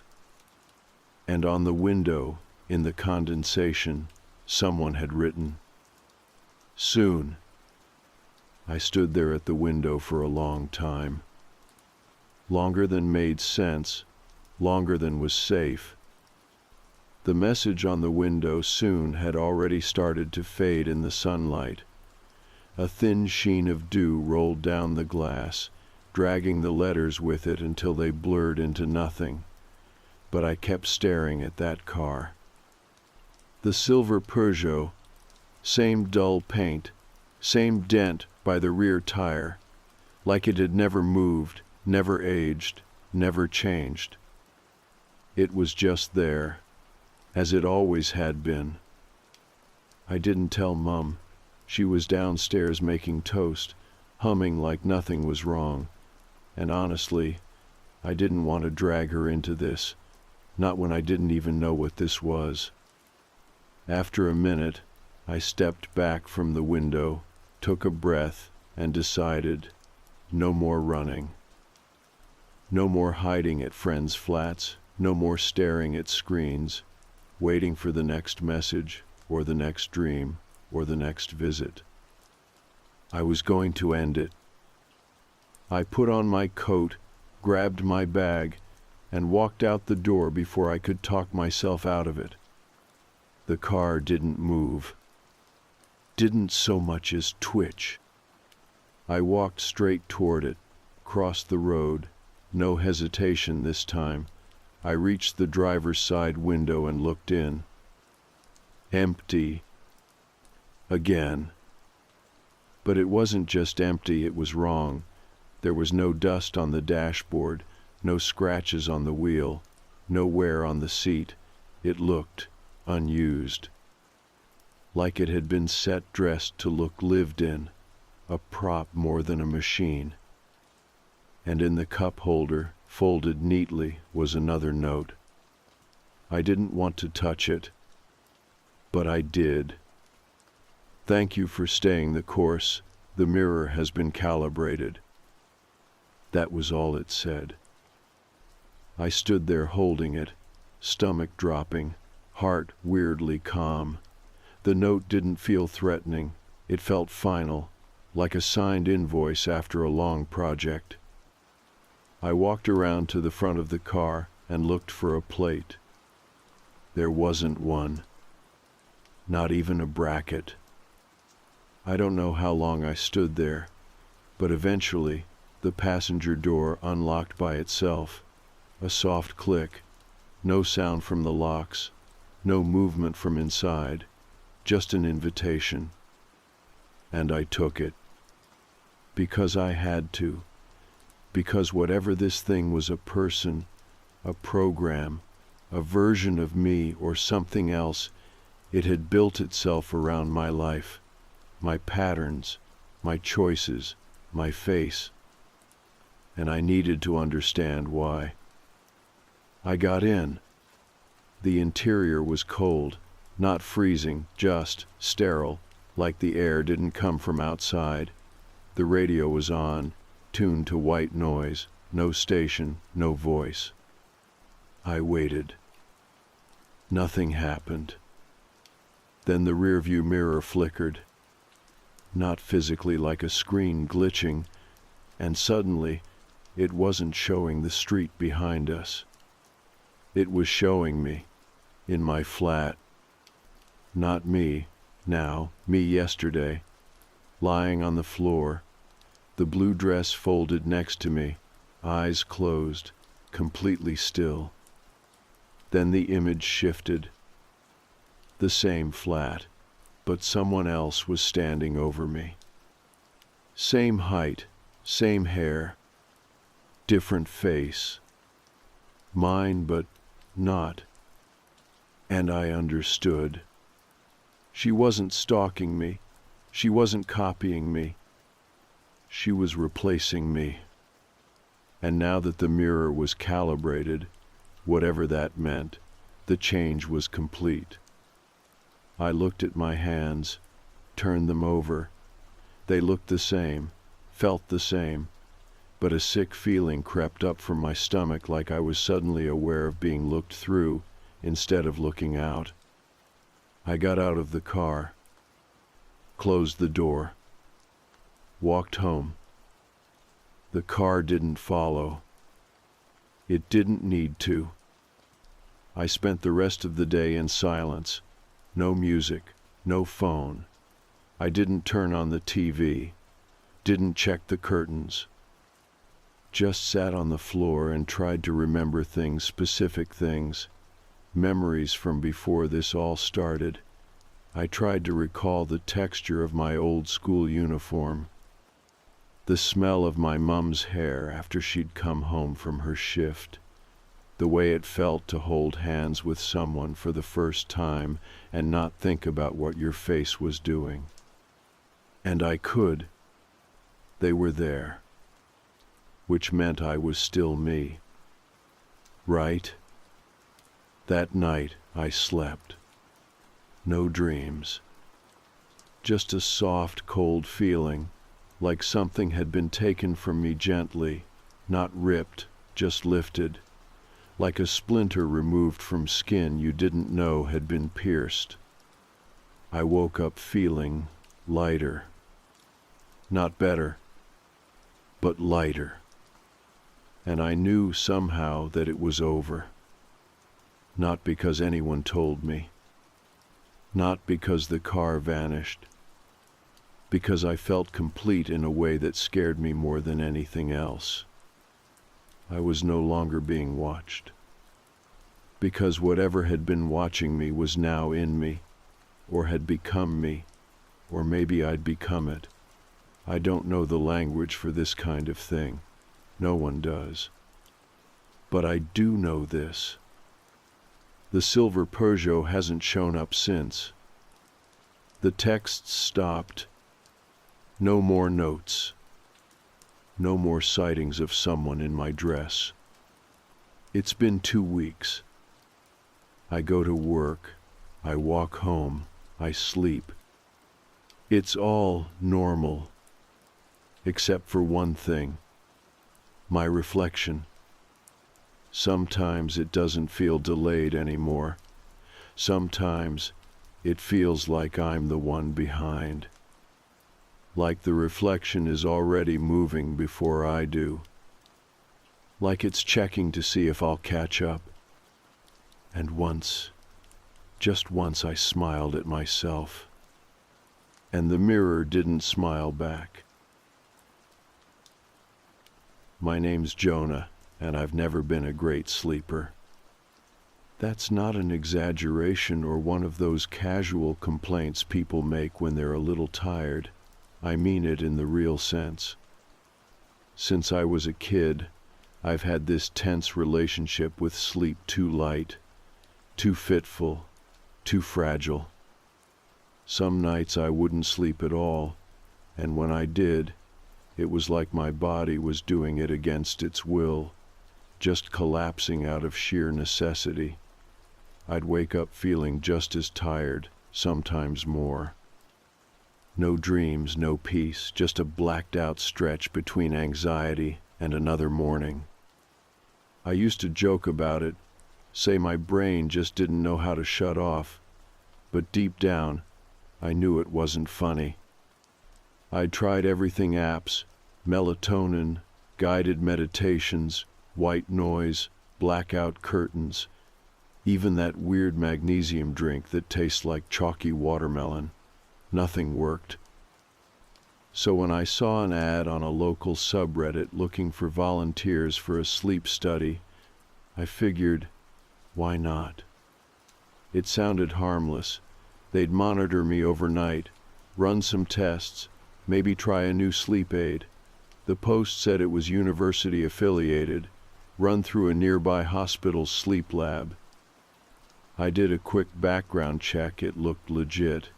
There were forms to sign, release waivers, the usual kind of paperwork that makes everything seem official. They even offered a stipend, $200 for one night's sleep, or in my case, an attempt at sleep. I called the number, and a woman named Shelby walked me through everything. She had one of those calm voices that makes you feel like you're being helped at a spa. She asked about my history, my patterns, what I'd tried, what I hadn't. Then she scheduled me for a Thursday night. Check-in was at 9:00 p.m. sharp. The clinic was in a medical building on the edge of town, sterile but new-looking, tucked between a chiropractor's office and a lab testing center. It didn't feel creepy, if that's what you're expecting. If anything, it felt too clean. Generic artwork, that weird hospital soap smell, fluorescents that buzzed slightly. They led me to a small room, bed in the center, mounted camera in the corner, medical cart with wires and sensors neatly coiled. Nothing too dramatic. Shelby came in wearing a light blue polo with the clinic's logo stitched on the chest. She was maybe mid-30s, dark curly hair pulled into a low bun, clipboard always in hand, calm, efficient. She explained the process. They'd wire me up head, chest, hands, legs to track movement and brain activity. There were cameras and an audio mic in the room. I could use the bathroom before bed, but once the sensors were attached, I needed to stay in bed unless it was an emergency. No phones after 10:00 p.m. She'd be in the control room next door with another tech. I followed instructions, used the bathroom, put on the soft cotton pajamas they gave me, gray and baggy, like something you'd get at a wellness retreat. Then Shelby came back in with the wires, gently sticking electrodes to my scalp, wrapping straps across my chest and abdomen. She attached a pulse oximeter to my finger and positioned a mic near my neck. "You'll probably feel like a robot," she said, smiling faintly, "but it's all standard. Just breathe normally and try to rest." I laid down. The bed was surprisingly comfortable, firm but not stiff. There was a red digital clock on the side table, 10:12 p.m. The camera in the corner had a tiny green light that blinked every few seconds. I stared at it for a while, then turned my head away. And then I slept. Not just a nap or a shallow drift. I slept. The kind of sleep that makes your bones feel soft, like your body's exhaling from a place you didn't know had been clenched for years. It was deep, undisturbed, heavy. I don't even remember dreaming. I just remember the weightless darkness, like floating in warm ink. I woke up to the soft knock on the door and Shelby's voice. "Morning, Jonah. Time to wake up." I blinked into the dimmed lights, momentarily disoriented. She unhooked the wires while making small talk. How I felt, how I thought I slept, what I remembered. I told her it was probably the best sleep I'd had in a decade. She smiled again and nodded. "We'll be in touch soon with your sleep data. glad it went well. I signed a couple forms, grabbed the little pre-packed breakfast bag they offered, granola bar, banana, box juice, and walked out into the gray morning feeling weirdly refreshed. Not just physically, but emotionally, like something heavy had been pressed down on me for years and had finally, somehow, lifted. I went home, showered, and took the day off, watched a movie, cooked for the first time in weeks, slept fine that night too, though not quite as soundly. Then, 3 days later, I got the message. It was a simple email from the clinic. Subject: rescheduling. Body: Hi Jonah. Sorry to hear you had to cancel Thursday night. We understand things come up. Let us know if you'd like to reschedule. Stay well. The sleep research team. I stared at it for a long time. Confused wasn't even the word. I read it again and again. My first thought was maybe there'd been a clerical error. Maybe someone else with the same name. Maybe the system glitched. I was there. I signed in. Shelby wired me up. I still had the damn banana in my kitchen from the breakfast bag. I replied quickly, asking for clarification. Within an hour, someone named Dr. Keene responded, apologetic and polite, but he reiterated the same thing. Our logs show a cancellation at 4:42 p.m. on Thursday. I'm afraid there's no overnight recording or data file under your name. Are you sure you're referring to the correct clinic? That set something off in me. My skin felt hot. My stomach dropped. This wasn't a small mistake. It didn't make any sense. I wrote back explaining everything in detail. I even attached a picture of the breakfast bag and wrapper with their logo. They didn't respond. So I checked the footage, not the clinic's mine. I have a home security camera in my bedroom. It's nothing fancy, but it uploads clips to my cloud account whenever there's motion. I didn't think it would show anything, but I checked just in case. And there it was. A recording from Thursday night, timestamp 4 a.m., my bed, me sleeping soundly. But the room wasn't mine. I couldn't explain it. It was similar in layout but off. Subtle details. The window was on the wrong wall. The closet door wasn't there. The blanket covering me was beige, not my blue comforter. Then came the moment that knocked the breath out of me. A woman entered the frame slowly, dressed in pale blue scrubs. Same curly hair, same soft face. Shelby. She leaned over me gently, placed a hand on my arm like she was checking my pulse. Then, after a moment, she leaned in closer and whispered, soft, calm, just loud enough to pick up on the mic. This one's not ready yet. She stood up and left the frame. The video ended there. And I sat on the floor, cold and sweating, trying to figure out what the hell had just happened. I hadn't dreamed it. I had been somewhere. But apparently, not at the clinic. The thing that got to me most, more than the clinic denying I'd ever been there, more than the footage, was how calm I looked while she leaned over me.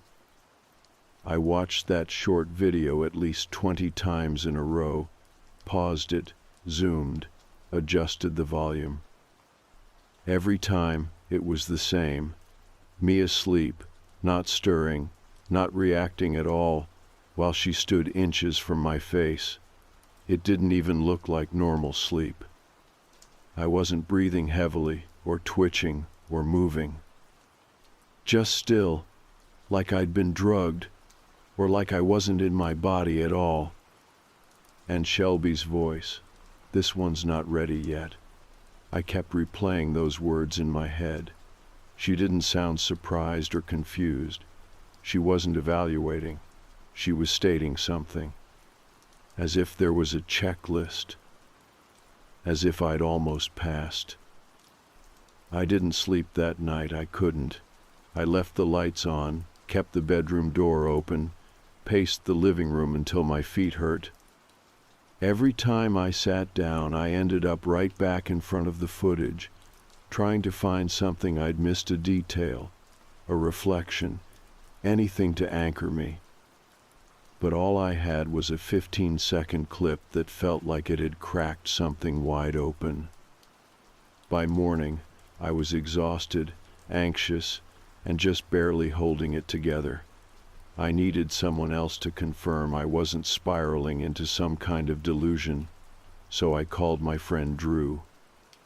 Drew's a paramedic, the kind of guy who doesn't scare easy. He's also one of the only people I trust to look at something weird without making it weirder. We hadn't talked in a couple months, but when I asked if he could come over for something a little messed up, he didn't ask questions, just said he'd be there in 20. When he got there, I didn't give him a whole explanation right away. I just queued up the clip and hit play. He watched it once in silence, then looked at me with this slow, quiet shift in his expression, like his brain was catching up to what he was seeing. "Where is this?" he asked. "I don't know," I said. "I thought I was at a sleep clinic." "You set up a camera in their room?" "No," I said. "That's the thing. This is my security cam. But that room, that's not my bedroom." He leaned forward, eyes narrowing. "But you're in it. Sleeping. Same shirt, same tattoo, that's you." "Yeah." "And this nurse? She's from the clinic?" I nodded. Her name was Shelby. He sat back. "Man, you're telling me you remember driving to the clinic, checking in, getting hooked up, the whole deal?" "I remember everything. The intake, her wiring me up, going to bed, waking up the next morning. It was clear as day." He went quiet for a while. Then finally he asked, "You ever been on benzos? Anything that knocks you out cold?" "No." "Ever blacked out before? Drinking anything?" "Never like this." He nodded slowly, then rubbed his jaw, thoughtful. "This isn't a dream.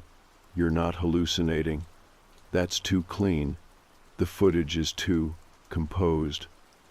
Whoever was filming you wanted this recorded." That sentence hit hard. "I was being watched," I said quietly, "but not by the clinic." "Or not that clinic," Drew said, looking uneasy for the first time. "What if it's something else? Something running parallel to it? Some fake setup that looks just real enough to pass?" I shook my head. They had medical equipment, check-in forms. They knew things about me, my sleep patterns, medications I've tried. They asked real questions. "So how do they explain you never being there?" I told him about the email, about the cancellation notice, about how they had no record of me ever being inside the building. He didn't say anything for a few seconds. Then he stood up and said, "We need to go back." "What?" "To the clinic. Now, we need to see it in daylight. Let's confirm it even exists." So we drove. Mid-morning traffic, overcast sky, everything dull and gray, like the world hadn't quite woken up yet.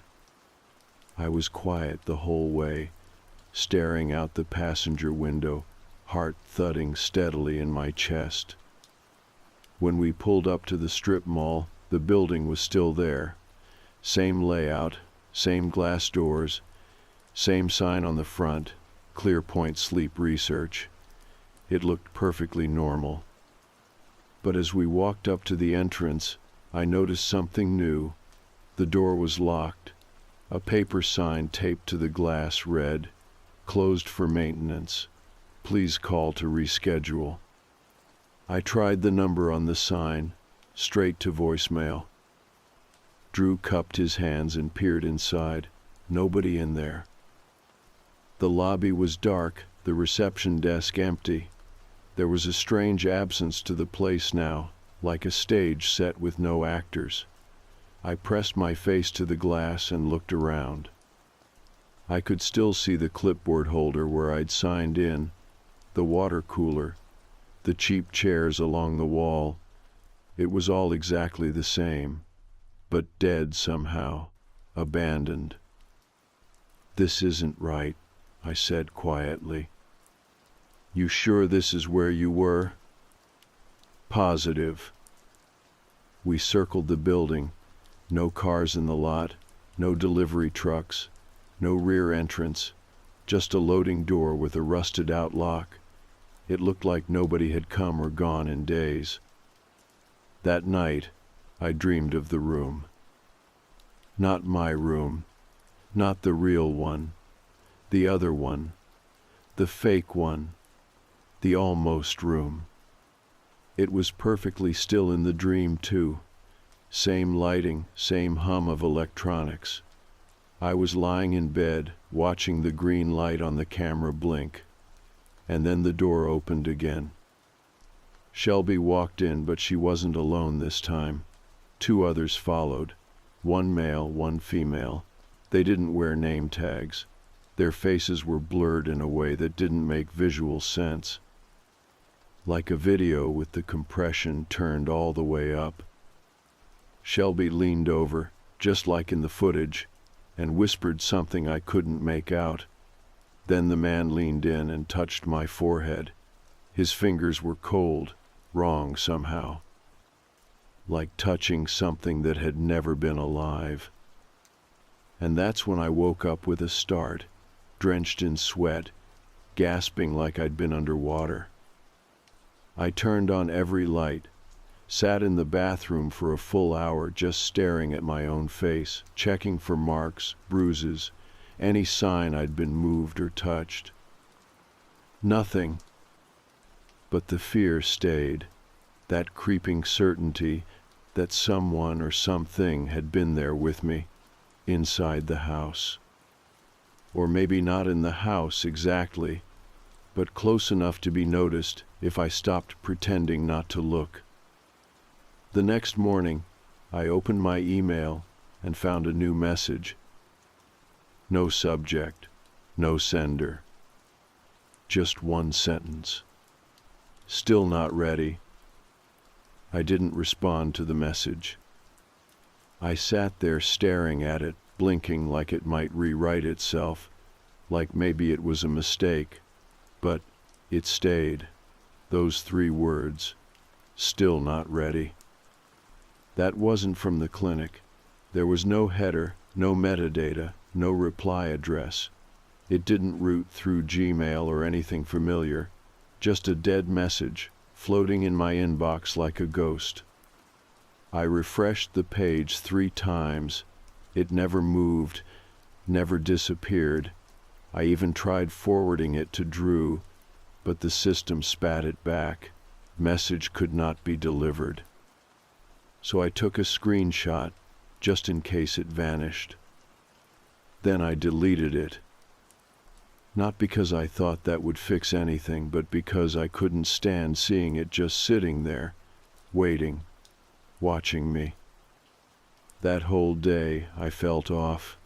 I don't know how else to describe it. Like I was slightly out of sync with everything around me. My coffee tasted wrong. My phone screen looked too sharp. People on the sidewalk gave me too much eye contact. I started catching myself glancing over my shoulder, even when I was indoors, like something might be following me through my own apartment. and I couldn't shake the idea that they, whoever they were watching again. I pulled the footage from the last night, just to check, just to see, and it was there. One recording, 3:16 a.m., motion detected in the hallway outside my bedroom, but not in the bedroom. That camera never triggered. In the hall clip, you could see the bottom half of a person's leg, just one frame, one step, pants too clean, too pressed, black shoes, polished, then gone. I bolted the door, closed every window, covered the vent in my room with duct tape. Then I called Drew. He answered on the second ring. I could tell he was on edge too. Maybe it was just my voice, or maybe he'd been waiting for me to call. They messaged me, I told him. Who did? I don't know, but it said, still not ready. No sender, couldn't forward it, couldn't trace it. He went quiet, same voice as the video. I nodded, then realized he couldn't see me. Yeah, it felt like her. Shelby, calm, like I failed some test I didn't know I was taking. You're not staying there tonight. I don't know where else to go. You're coming here, he said. Pack a bag. You're not being alone. So I did. I threw clothes into a duffel, grabbed my laptop, my meds, my toothbrush, left the lights on and locked the door behind me, then drove to Drew's apartment on the south side. He lives on the 4th floor of an old red brick building with barred windows and bad plumbing. It smells like heat and old floorboards and maybe a little mildew. But that night it felt like a bunker, safe, or as close as anything was going to get. He cleared space on the couch for me and handed me a pillow that smelled faintly like his dog. I didn't ask what he told his girlfriend, or if he told her anything at all. I just laid there staring at the ceiling, every light still on, my bag by the door in case I had to run. It must have been close to 4 in the morning when I finally drifted off. Not sleep exactly, more like dropping into some shallow unconscious state. And I dreamed. I was in the room again, the almost room, the one that wasn't quite mine. But this time I was standing, not lying down. I walked over to the mirror, and that's when I noticed it didn't reflect me. It showed someone else, someone sleeping, a man I didn't recognize, but I knew he was me, or maybe a version of me, in another room, in another test. Behind the mirror, I could feel them watching, Shelby, the others, the ones with blurred faces. I couldn't see them, but I could feel their eyes on me like hot breath on the back of my neck. Then she spoke, not out loud, not with her mouth. Not this one. I woke up gasping, drenched in sweat, the kind where your shirt sticks to you, and you feel like your body has betrayed you. Drew was sitting at the kitchen table, laptop open, a half-eaten sandwich next to him. He turned when he heard me. "You all right?" "No," I said, honestly, "but I don't think that matters anymore." I walked over, rubbing my face, still trying to shake off the dream. "You find anything?" He nodded, "Maybe." He turned the screen toward me. It was a forum post, old, looked like it had been archived and pulled from some defunct conspiracy subreddit.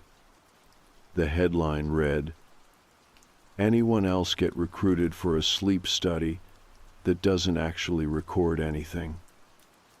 The post was from 7 years ago. A guy named Marcus. He described signing up for a sleep study through a university email blast, said he checked in, got wired up, was told he'd be monitored overnight. But afterward, no one contacted him again. When he followed up, the clinic had no record of him being there. The exact same thing, except his story had one more detail I hadn't read before. He said after the study, he started dreaming of rooms that weren't his, identical in layout, but subtly wrong. Sometimes he'd see himself in the corner. Other times, he said, he was watching someone else. The last line of his post hit me like a gut punch. Eventually, I stopped dreaming entirely, but the people I see now when I walk past mirrors or windows or any reflection, sometimes they're not me. I think I became one of the ones watching. I sat back, dizzy, heart thudding in my ears. "This was 7 years ago," I whispered. "Yeah," Drew said quietly, "and there are others. Not many, but they're out there, all slightly different. Same core details. Sleep clinics, monitoring, vanishing records." "What the hell is it?" I asked. "I don't think it's medical," he said, "and I don't think it ever was."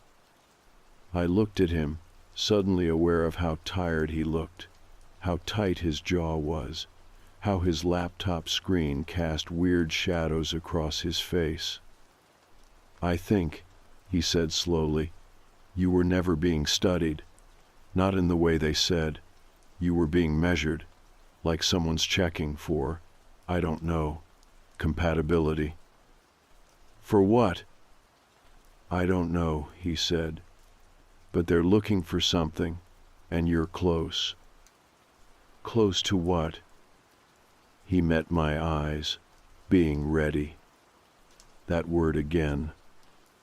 Ready. Whatever it meant, it had weight, and now it hung over everything, every dream, every shadow, every mirror I avoided, looking into too long.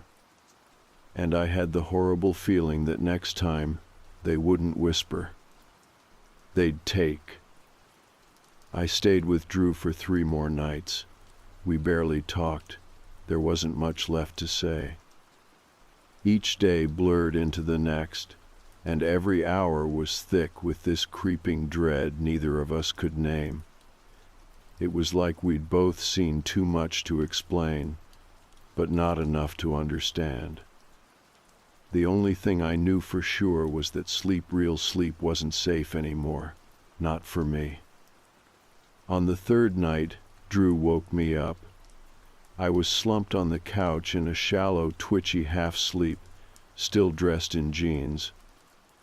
He was standing over me, pale and rattled, holding his phone in one hand like it had burned him. "There's something new," he said. He handed me the phone. The screen was open to a video. No caption, no account info, just a blank user, a single post. The thumbnail was dark and blurry, but I tapped it anyway. The video started with static, then slowly came into focus. A room. It wasn't mine. It wasn't Drew's either, but it was familiar. Same dimensions, same layout, same eerie, not quite right lighting. And lying on the bed hooked up to wires, motionless, was me. My stomach dropped. I couldn't breathe for a second. Then the camera shifted slightly, and another person stepped into frame. Shelby. Same pale blue scrubs, same calm face. But this time she didn't whisper. She looked straight at the camera. And she smiled. Just before the video ended, a second voice came from off-screen, too faint to make out completely, but I swear it said, "We can use this one." I dropped the phone onto the couch cushions and stood up too fast. My legs buckled a little, and Drew grabbed my arm. "Jonah," he said, "what the hell is this?" I shook my head. I couldn't answer. All I could think about was that room, that identical, duplicated, uncanny room where I'd been sleeping, or something had been sleeping in my skin. "Where did you find that?" I asked finally. He sat down hard, rubbing his face. It was in a private chat group, a link someone sent in a buried thread about dream research. The video disappeared an hour later. I saved the file before it was taken down. "How long has this been going on?" I whispered. "I don't think anyone knows, but it's not new." I thought about Marcus, the guy from the old Reddit post, and how he'd said his dreams stopped, that he started seeing versions of himself in reflections that didn't match. Drew looked up at me. "I think they're mapping people, copying them. And I think the tests are about figuring out when the subject becomes usable." "Usable for what?" "I don't know." His voice cracked on that last word, and I could see it in his eyes. He was scared, truly scared, not of ghosts or monsters, but of the scope of it, the structure behind it.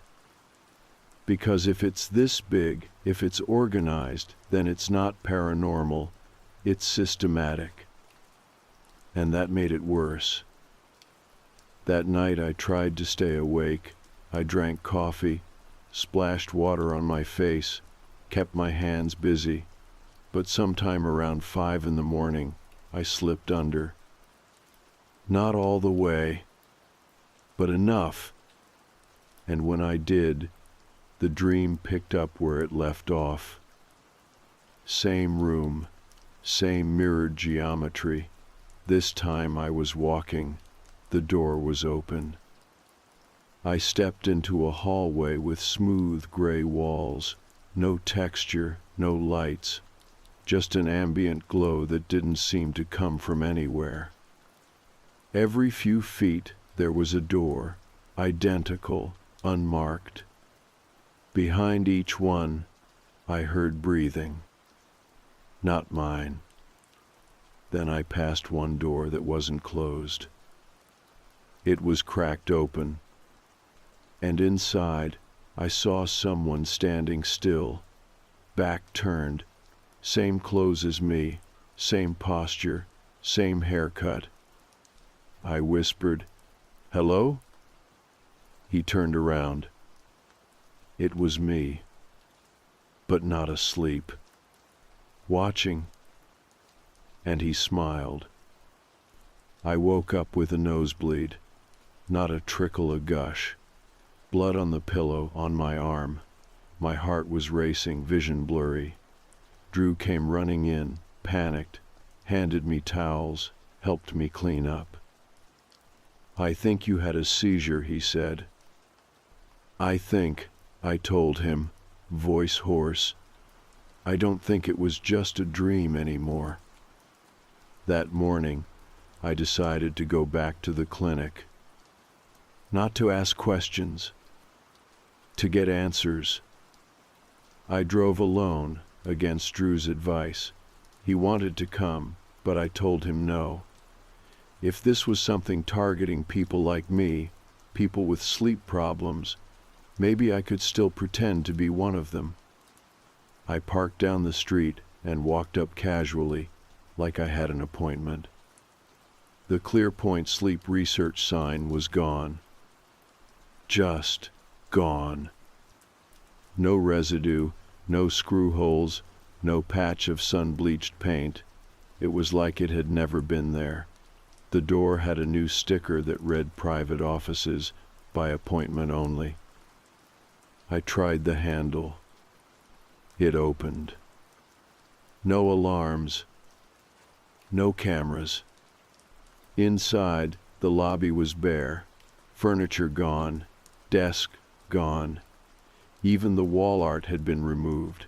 Just a shell of a space. It smelled faintly of bleach and heat.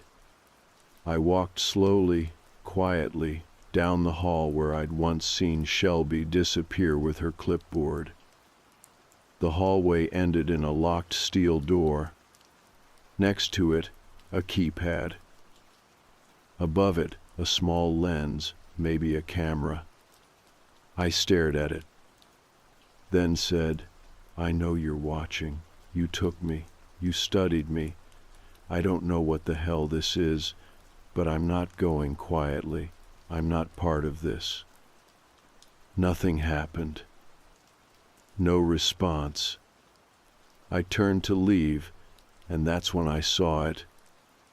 A mirror, full length, standing on a tripod at the end of the hallway, out of place, too clean, no dust on the glass. I stepped in front of it, and the reflection looked back. Same clothes, same haircut, but he blinked a half-second late. Then he smiled and lifted his hand. I didn't. My hands stayed by my sides, but in the mirror he waved. Slowly, deliberately. I stepped back, heart hammering, bile rising. Then I ran. Out the door, down the street. Didn't stop until I reached my car, hands shaking too hard to unlock it on the first try. Back at Drew's, I didn't talk, just paced, waited for night. And when I finally checked my email again, there was a new message. Same blank header, same formatting, just 3 words again. "Now you're ready." I sat with the message open for almost an hour. Now you're ready. It felt less like a warning and more like a confirmation, like I'd passed some test without knowing I was taking one. I hadn't replied, obviously. What would I even say? "Thanks for the trauma. Please explain what the hell's going on." It wouldn't matter. Whoever or whatever was on the other side didn't need a response. They already knew what I was thinking, probably knew it before I did. Drew found me staring at the laptop screen and stopped in the kitchen doorway, towel draped over his shoulder. "They messaged you again." I didn't even nod. He walked over slowly, glanced at the screen, then at me. "They're escalating." "Feels that way," I said quietly. "What are we dealing with, Jonah? Seriously, is this some kind of what? Cult? A program? Tech company going off the rails?" I shook my head. "I don't know. But I don't think it's just about watching anymore. I think they've been training me, maybe all of us, preparing something. Measuring how we react." He sat across from me, rubbing his jaw. "To what end?" "To see if we'll break, or blend." He looked at me like he was about to argue, then didn't, because he couldn't, not after what he'd seen, not after the mirror. I hadn't told him the full part about that, about how my reflection waved without me. About how it knew I was watching. But I think he sensed it anyway. "I keep wondering," I said, staring at the screen, "if the reason I slept so well that night was because I wasn't the one in the bed." "You think they took you?" I think they took something from me, and left a version behind, maybe just long enough to get what they needed." "That doesn't make sense," he said. "You're still you." "Am I?" I looked at him. "Can you say that with certainty?" He didn't answer. That night, I didn't even try to sleep. I sat up on the couch, fully dressed, one foot tapping, phone in hand. I downloaded apps that monitor ambient noise, opened voice recording software, pointed my phone toward the bedroom like a cheap security cam. Drew slept with the door closed. I don't blame him. Sometime after 2 a.m., I felt it again, that hum. Not a sound exactly, more like a shift in pressure.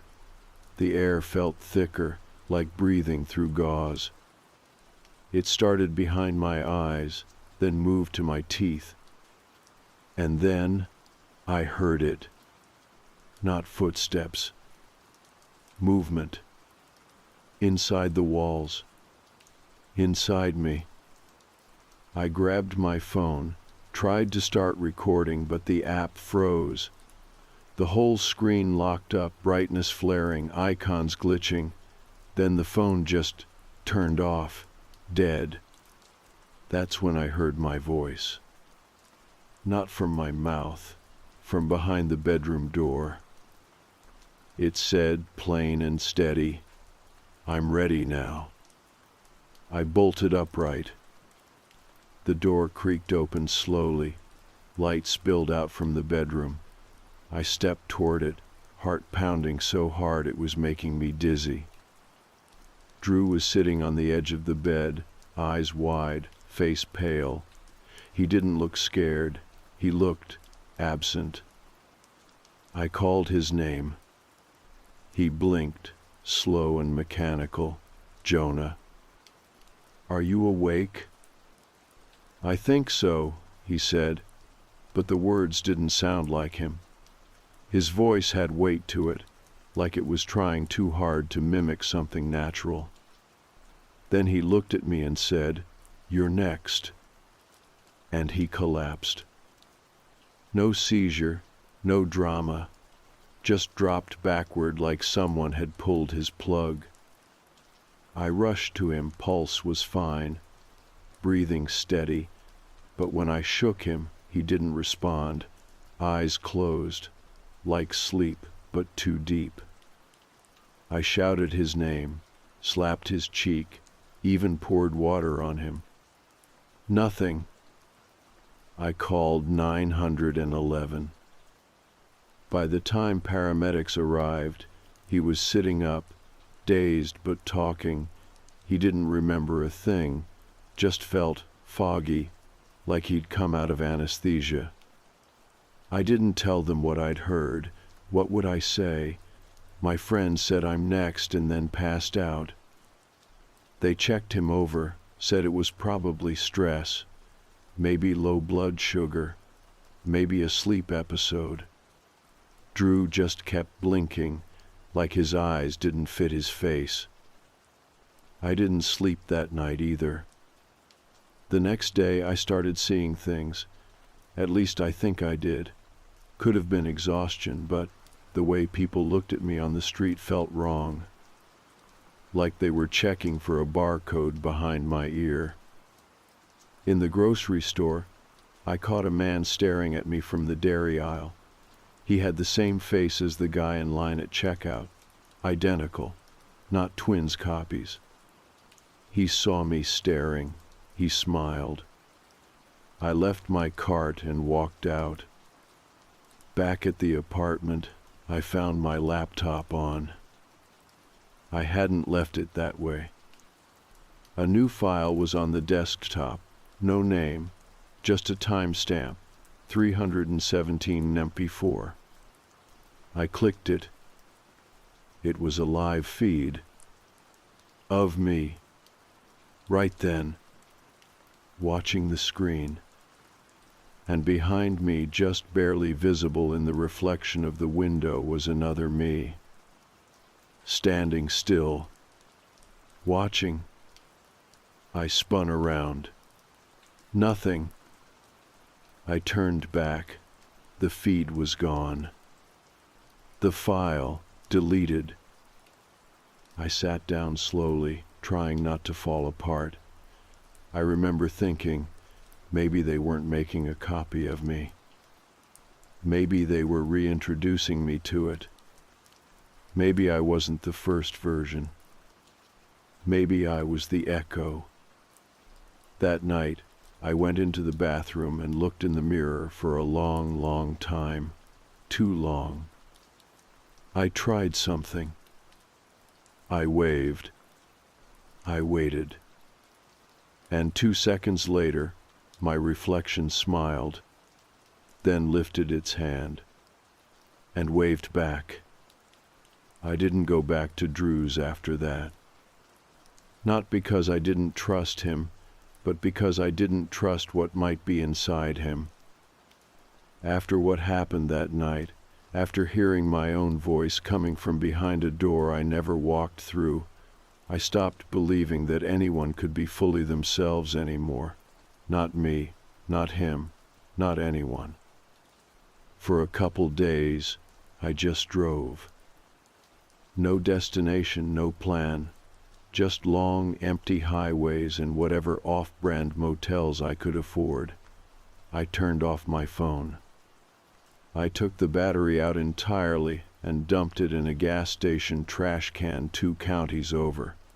I paid for everything in cash, kept the windows down, and never stayed anywhere more than one night. I wasn't hiding. That's not the right word.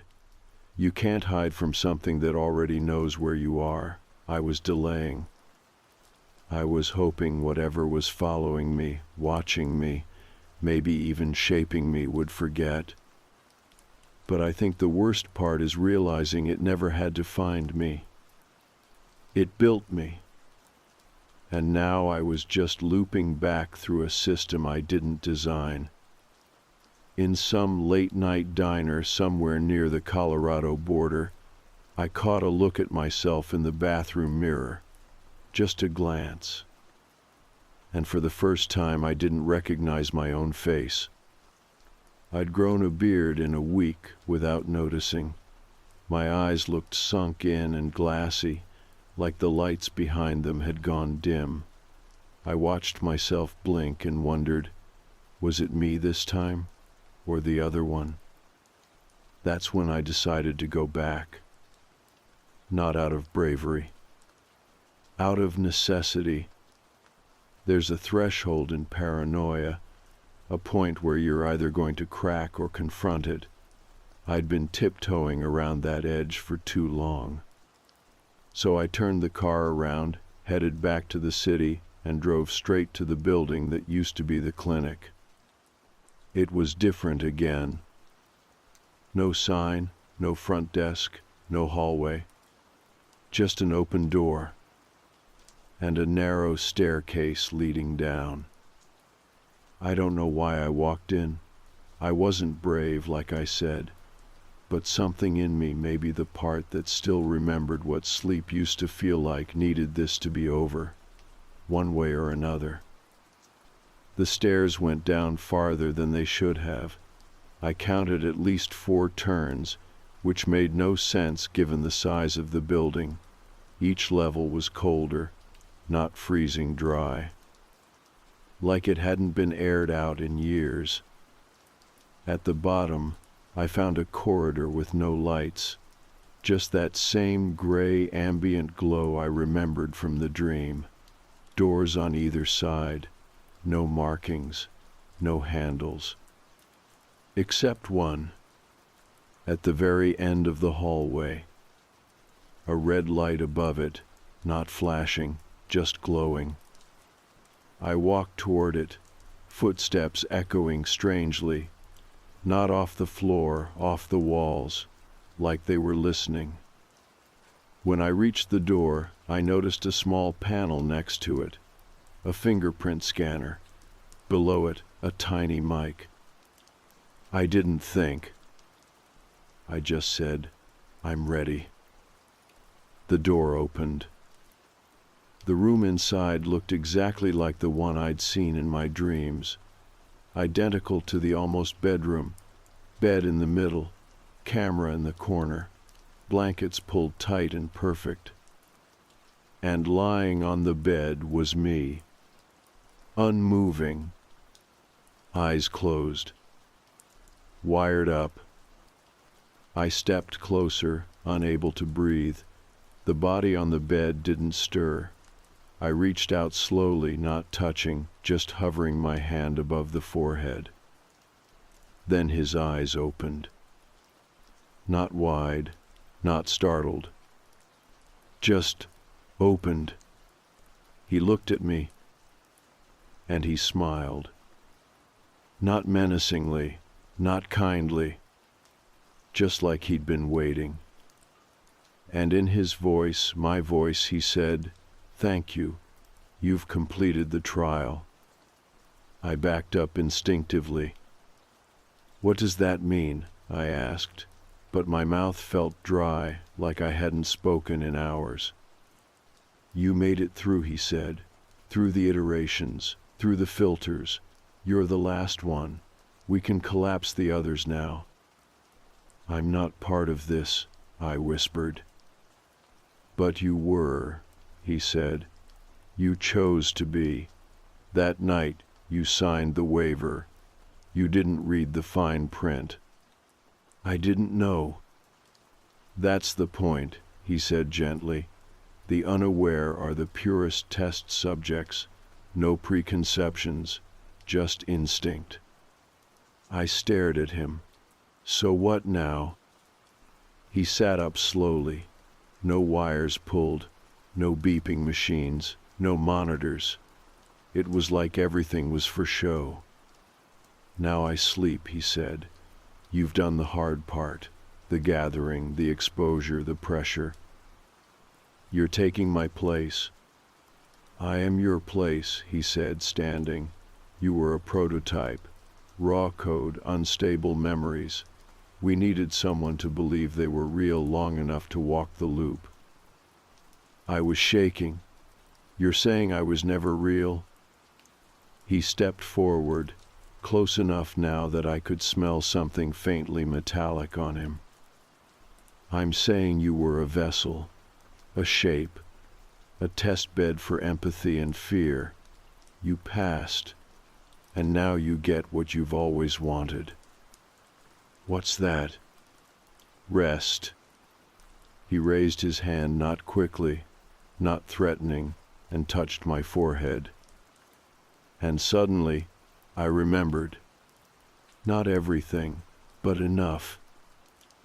The first version, the second, the trial that failed in 2009, the one in Vancouver, the proxy shell in Kyoto, the girl named Anna who never woke up.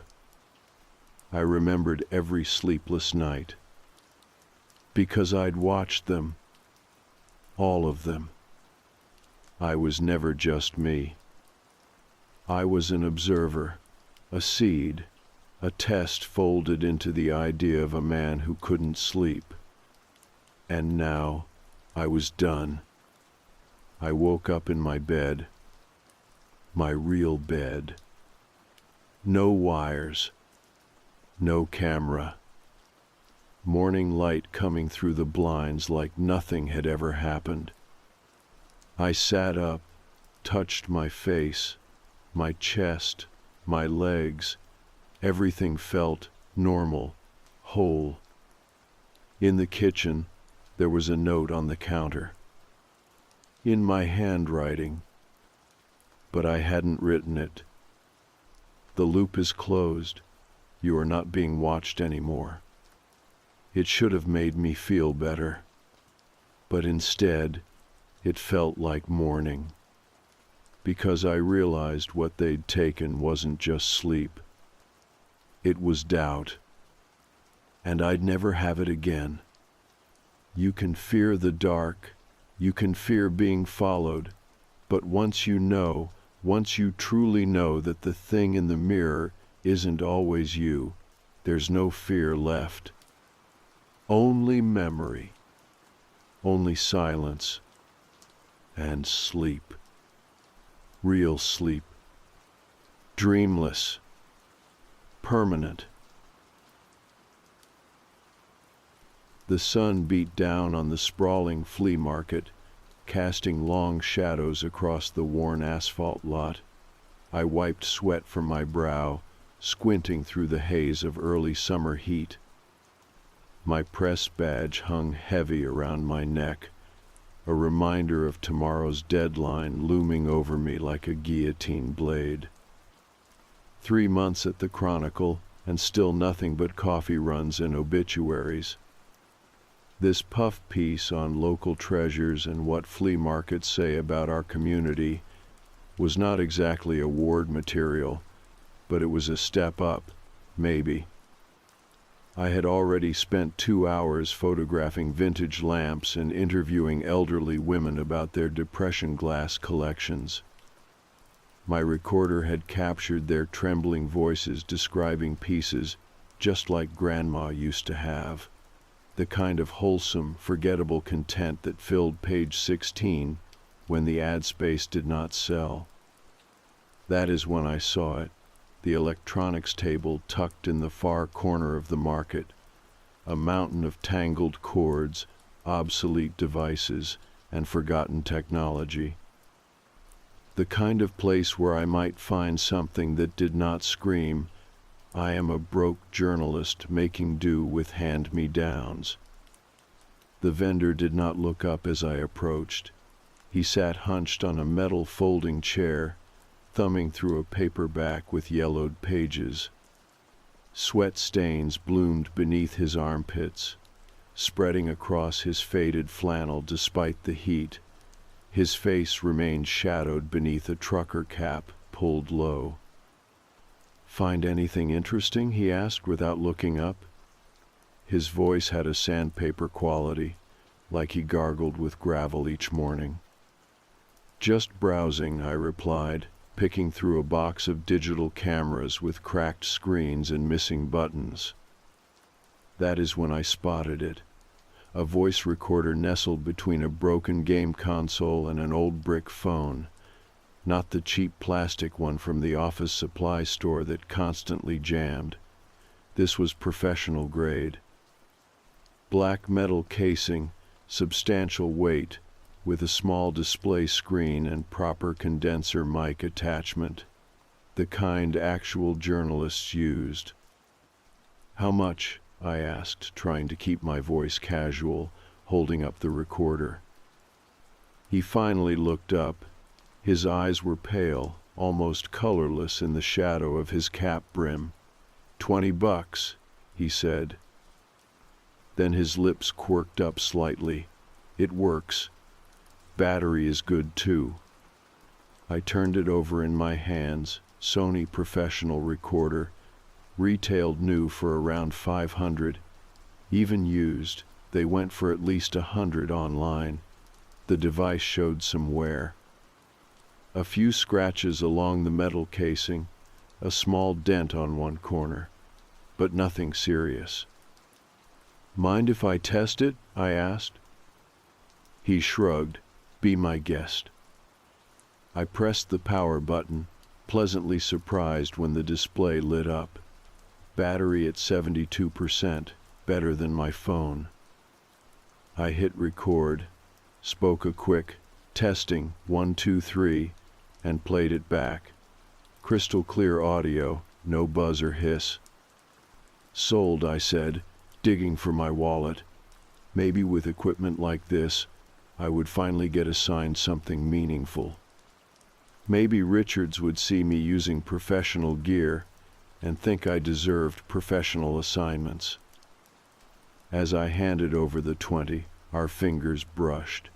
His were ice cold despite the heat. He held onto the bill a moment too long, staring at me with those pale eyes. "Enjoy," he said finally. "Got a lot of memories stored on that one." "Oh yeah." I turned the recorder over again. "I will probably just format it." "Might want to listen first," he suggested, returning to his book. "Never know what you might learn." Something about his tone made the hair on my arms stand up, but I nodded and pocketed the recorder, chalking it up to flea market weirdness. Every vendor had their quirks. Part of the charm I was supposed to be writing about. I spent another hour at the market, completing interviews for my article, but the recorder sat heavy in my pocket the whole time. Something about the vendor's suggestion kept nagging at me. The way he had said it, like he was letting me in on a secret. Back in my car, air conditioning blasting against the summer heat, I pulled out the recorder again. 5 audio files, each numbered 1 through 5. The oldest dated 3 months back, the most recent just last week. My finger hovered over the play button. Ethically, I knew I should just delete them. Someone's private recordings were not mine to hear, but I was a journalist, was I not? Curiosity was practically in the job description. I pressed play on the first file. A man's voice filled my car, casual, conversational. Testing, testing, new recorder. Let us see how this picks up. A woman laughed in the background. You and your gadgets, Tyler. Her voice was warm, affectionate. Hey, Rebecca, come closer to the mic. Tell me about your day. The woman, Rebecca, sighed playfully. You know about my day. You were there for most of it. Humor me. I want to test this thing's range. Rebecca launched into a story about a difficult client at her design firm. Her voice was animated, moving around the space as she talked. The recorder caught everything perfectly. Her footsteps, the clink of ice in a glass, even the subtle change in acoustics when she moved between rooms. I listened, feeling increasingly uncomfortable. This was mundane, personal stuff, nothing sensational, just a slice of someone's private life. I should stop. But then the man, Tyler, asked a question that made me freeze. If someone disappeared, how long do you think it would take for people to really start looking? Rebecca laughed, but it sounded uncertain. What kind of question is that? Just curious. You always say nobody at your office appreciates you. If you did not show up one day, how long before someone filed a report? Tyler, that is morbid. It is hypothetical, part of my novel research. A pause. I do not know. A few days, maybe? My sister would notice if I did not answer texts. Tyler said. Interesting. The recording ended there. I sat back, uneasy. It was probably nothing. Just a writer working on a thriller, testing dialogue. But something in Tyler's tone left me cold despite the summer heat blasting through my windows. My phone buzzed with a text from my editor. Where is that flea market copy? Deadline is tomorrow morning. I started the car, telling myself I would listen to the rest later. But as I pulled away, I glanced in my rearview mirror. The electronics vendor stood at the edge of the parking lot, watching my car. Even from this distance, I could feel those pale eyes following me. He raised his hand in a small wave as I drove away. It was not until I was halfway home that I realized. I had never told him my name, but he had watched me the entire time I browsed his wares, almost like he had been waiting for me specifically. Almost like he had known exactly what I would buy. I could not sleep that night. The voice recorder sat on my nightstand, its small power light glowing in the darkness like a watchful eye. Every time I closed my eyes, I saw the vendor standing in the parking lot, hand raised in that knowing wave. Around 3 a.m, I gave up on sleep. I switched on my lamp, grabbed the recorder, and settled back against my headboard. My finger hovered over the play button for the second file. I told myself I was being ridiculous. They were just recordings, probably nothing sinister at all. But that question about disappearing kept echoing in my head. I pressed play. The second recording started with music playing softly in the background, classical, something with violins that I did not recognize. Tyler spoke first. "Rebecca, come sit down. I made dinner." "It smells amazing." Her voice was closer to the recorder this time. "You did not have to go to all this trouble. 3 months together deserves a celebration." The clink of silverware against plates, the gentle pour of wine into glasses. They talked about normal things, work stress, a movie they had seen, plans for the weekend. I almost turned it off again, feeling like a voyeur in their intimate moment. Then Rebecca asked, "So what were you writing earlier? You were so focused." "Just some ideas for the novel." "The thriller? The one about the serial killer?" "Yes. I think I might have figured out the perfect murder method." Rebecca laughed. "Should I be worried?" "Of course not." Tyler's voice was light, but something about it made me tense. "But theoretically, if you wanted to get away with murder, what would you do?" "I do not know. I have never thought about it." "Come on, everyone has thought about it." "Well, not me." Rebecca's tone had cooled slightly. "It is a bit morbid for dinner conversation. Just humor me. Writer research." A pause. Then Rebecca sighed. "Fine. If I had to kill someone and get away with it, I would probably make it look like an accident, like maybe they fell downstairs or something." "Too obvious. Police look for that. What about poison? Something untraceable?" "Do those even exist?" "Sure. Certain plant toxins break down quickly in the body. No trace after 48 hours.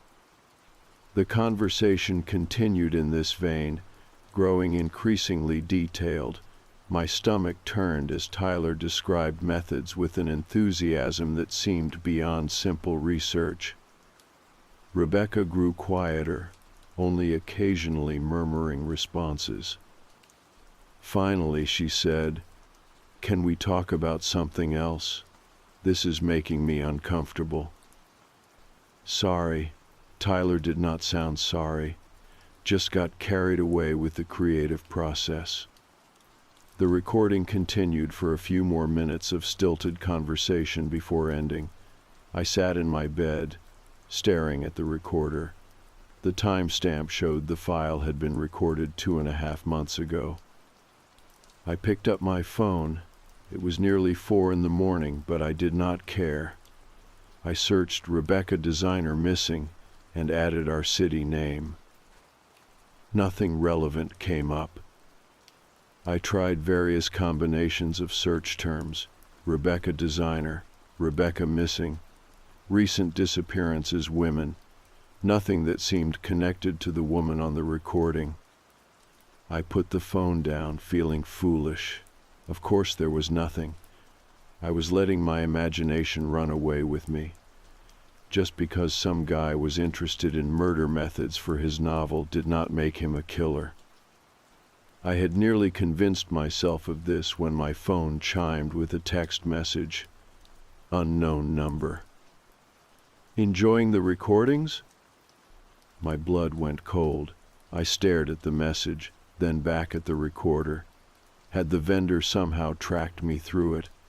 Was there some kind of GPS in the device I had not noticed? My fingers trembled as I typed back, "Who is this?"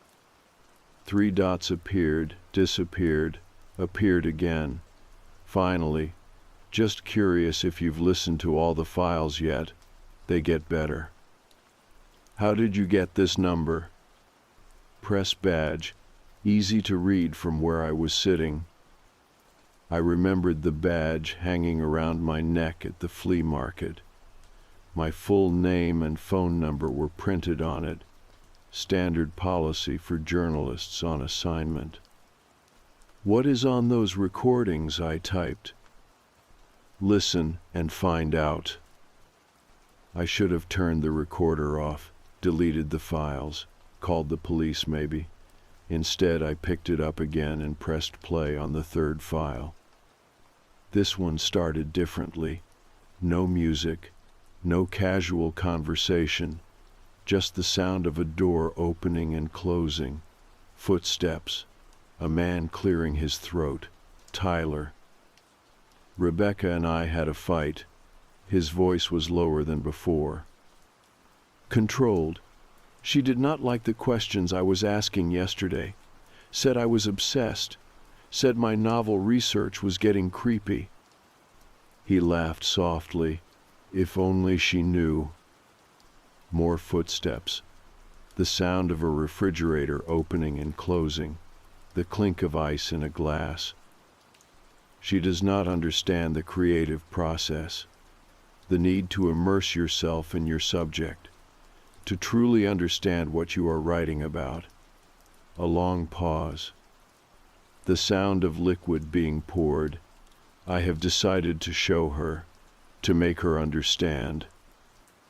My heart pounded in my chest. This was crossing a line from unsettling into something else entirely. I put something in her wine tonight.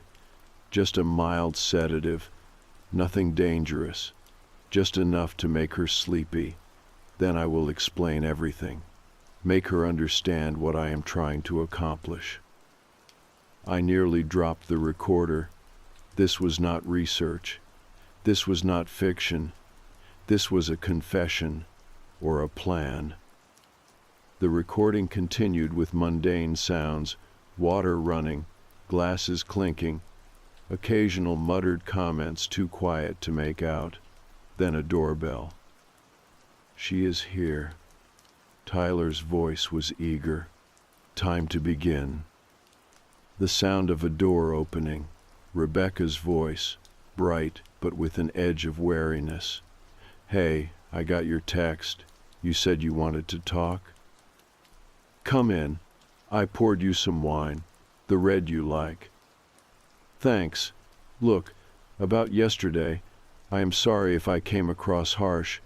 I just think sometimes you get too deep into your work and forget the line between fiction and reality."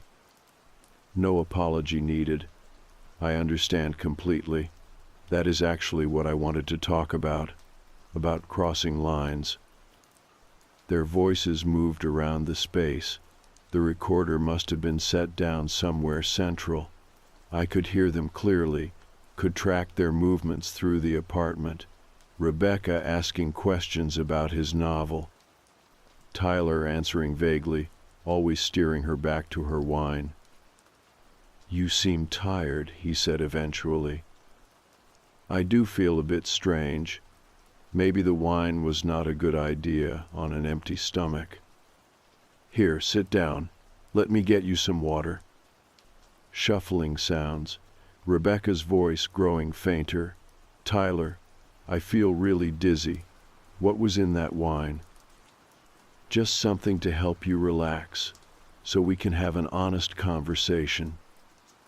"I do not understand." Her words were slurred now. "What are you doing?" "Creating art," Tyler said simply. "The most authentic art comes from real experience. You will help me understand my character better. The victim, the fear, the desperation." "Tyler, this is not funny." Panic had entered her voice, though muted by whatever drug he had given her. "I want to go home." "But you are going to help me with my research, Rebecca. Just a few more questions." The recording ended abruptly. I sat frozen, clutching the device in my sweaty palm. This was not a novel. This was real, and based on the dates, it had happened just 2 months ago. I picked up my phone again, the text conversation with the unknown number still open. "These are real, are not they?" I typed. The reply came instantly. Keep listening. You are only halfway through the story.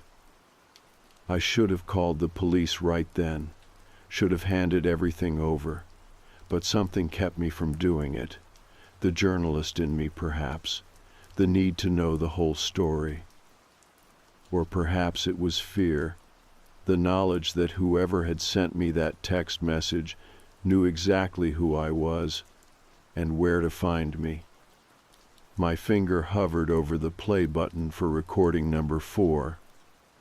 Sleep never came that night. The voice recorder taunted me from the nightstand, its power light blinking like a tiny heartbeat in my dark bedroom. Every creak in my apartment building made me jump. Twice I got up to check that my door was locked. Morning light finally spilled through my blinds. I looked like hell in the bathroom mirror, bloodshot eyes, stubble crawling across my jaw. My editor would be expecting that flea market piece on his desk in 3 hours. Fuck the flea market piece. I called in sick. Richards grumbled, but didn't push it. 3 months of perfect attendance had earned me 1 mental health day. After a scalding shower and 2 cups of black coffee, I sat at my kitchen table with the recorder. Part of me wanted to drive straight to the police station. Drop this cursed thing on some detective's desk and walk away. Let the professionals handle it. But what would I say? Some creepy guy sold me a recorder with what sounds like evidence of a crime, but I don't know the full names of the people involved or where they live. And by the way, I think the seller might be stalking me now. They'd laugh me out the door. No, I needed more information. Concrete details the police could act on. The 4th recording might have names, addresses, something useful. I hit play. This recording started with the sound of shuffling, then a door opening, heavy breathing. Testing, Tyler's voice whispered. Day 1 of the experiment. The rustle of movement, a soft moan, barely audible. Subject is secure, minimal bruising from restraints, still heavily sedated. More shuffling, the sound of a chair scraping across floor. Rebecca, can you hear me? Blink if you can hear me. A pause. Good. This will be easier if you cooperate. The sedative should wear off soon. Then we can begin. Rebecca made a muffled sound like she was trying to speak through something covering her mouth. I know you're confused, scared. That's natural. But this is important work we're doing. Art requires sacrifice. The recorder picked up what sounded like Rebecca struggling against restraints. The panicked breathing through her nose, small, desperate sounds from her throat. I'm going to remove the gag now. No one will hear you if you scream. My apartment is soundproofed. Writer's necessity, you understand. A ripping sound, tape being pulled away. Rebecca gasped. Tyler, please. Whatever this is, it isn't funny anymore. Let me go. This isn't a joke, Rebecca. This is research, the most authentic kind. Research for what? Your stupid book? Her voice cracked. People are going to look for me. My sister knows I was coming here. Does she? Check your phone. The text canceling our plans came from you, as did the message to your boss about taking a spontaneous vacation. Everyone thinks you're on a beach in Florida right now. Silence, except for Rebecca's increasingly panicked breathing. You're insane, she finally whispered. No, I'm committed to authenticity. Do you know how many crime thrillers get the details wrong? The psychology, the progression of fear. I won't make those mistakes. Tyler, you don't have to do this. We can forget this happened. I won't tell anyone. His laugh sent chills down my spine. We've barely started, Rebecca. Let me show you something. Footsteps, the sound of metal items being arranged on a hard surface. What is that? Terror made her voice rise. Please, Tyler, please don't. Just tools for our research. Today we're studying fear, pure unfiltered fear. I need to document its progression, how it manifests physically, the changes in your voice, your breathing, your pleas. She began to sob. The sound of it raw, primal terror made my stomach clench. I nearly turned off the recorder right there, but I forced myself to keep listening. Let's begin, Tyler said, his tone clinical. Tell me how you're feeling right now. Be specific. Fuck you. A sharp slap. Rebecca cried out. That's not helpful. Let's try again. Describe your fear. Silence, except for her ragged breathing. Rebecca, cooperation makes this easier for both of us. My heart, she finally whispered. It feels like it's going to explode. My mouth is dry. I can't think straight. Good. Physical manifestations of acute fear. Now on a scale of 1 to 10. Why are you doing this? She interrupted. I thought you loved me. Tyler sighed like a disappointed teacher. This isn't about love, Rebecca. It's about art, about truth. You'll help me create something authentic, something real. You're recording this, aren't you? Her voice changed, a horrifying realization dawning. This is for your precious fucking book. Very perceptive. Yes, everything is being documented. For posterity. The sound of metal scraping against metal came through the recorder. What's that? Tyler, what are you doing? Please, please don't. The recording cut off abruptly. I realized I was gripping the edge of my table so hard my knuckles had turned white. My phone buzzed. Another text from the unknown number. Fourth recording getting interesting, isn't it? The fifth is the best. The finale. My hands shook as I typed. Who are you? Why did you give me this? Just a fan of your work. Thought a real journalist might appreciate a real story. This isn't a story. It's evidence of a crime. Is it? Or creative fiction? Hard to tell these days. Did you hurt Rebecca? I'm just the middleman. The recorder finds its way to people who'll appreciate it. That didn't make any sense. The recorder finds its way? What the hell does that mean? Some things want to be heard. I dropped my phone like it had burned me. This was crazy. All of it. Yet the fourth recording had sounded so real. Rebecca's terror hadn't been acted. No one was that good.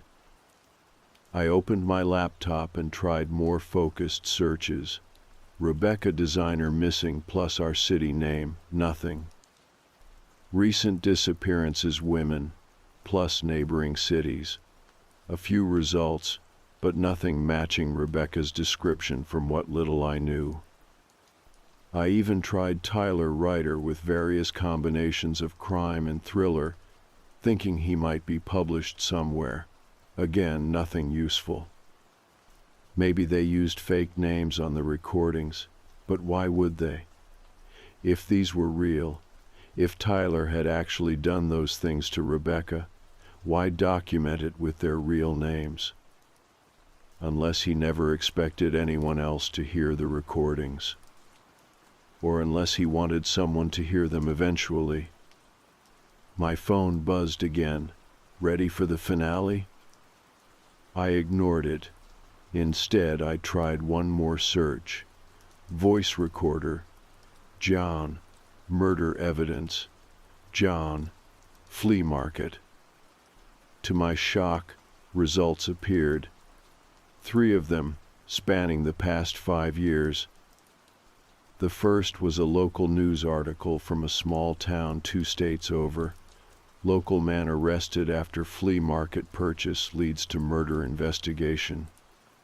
The second was a Reddit post titled, "Creepy voice recorder I bought has what sounds like someone being murdered on it. What should I do?" The third was a blog post by a woman named Maria Chen, the voice recorder that almost cost me my life. I clicked on Maria's blog first. The post was long, rambling. She described buying a high-end voice recorder at a swap meet, finding recordings on it, a man and woman talking. The conversations growing increasingly disturbing, the woman's distress escalating with each recording. By the final recording, Maria wrote, I was listening to what sounded like her murder. The man kept saying, "No one will ever hear this." Then there was this awful wet sound, then silence. My blood turned to ice water. Maria continued. The worst part came after. The texts from an unknown number. Someone watching me. I went to the police, but they couldn't trace the number. Couldn't find any evidence of the people on the recordings. Said it was probably an elaborate prank. Then someone broke into my apartment. I got home just as they were leaving. Never saw their face, but they'd left something on my bed, a new voice recorder, brand new. With a note, "Your turn." Maria ended her post writing that she'd moved to another state, changed her name, never told anyone where she'd gone.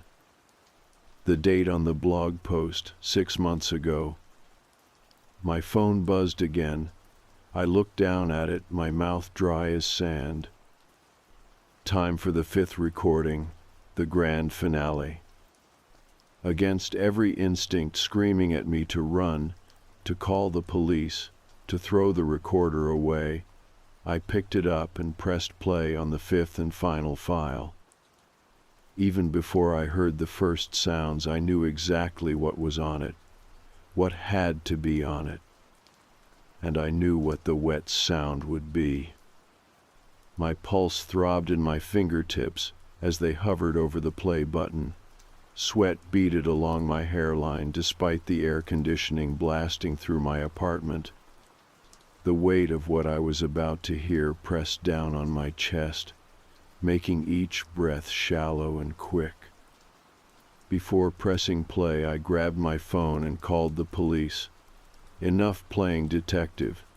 This was beyond me now. The dispatcher answered with practiced calmness. I tried explaining words tumbling out too fast, too frantic about the recorder, the apparent documentation of torture, possibly murder. "Sir, do you have any names or addresses where this alleged crime took place?" "No, but..." "Any identifying information about the victim or perpetrator? Full names? Workplaces?" "Just first names. Tyler and Rebecca. She works at a design firm, but I don't know which one." A pause. "And these recordings were purchased second-hand at a flea market?" The skepticism in her voice was unmistakable. "Yes, but there are others who found recorders like this. I found blog posts." "Sir, we can send an officer to take a report, but without actionable information, there's not much we can do. It could be an elaborate prank or an art project." An art project. Tyler's words about authentic art echoed in my head. "So that's it. You won't do anything. File a report.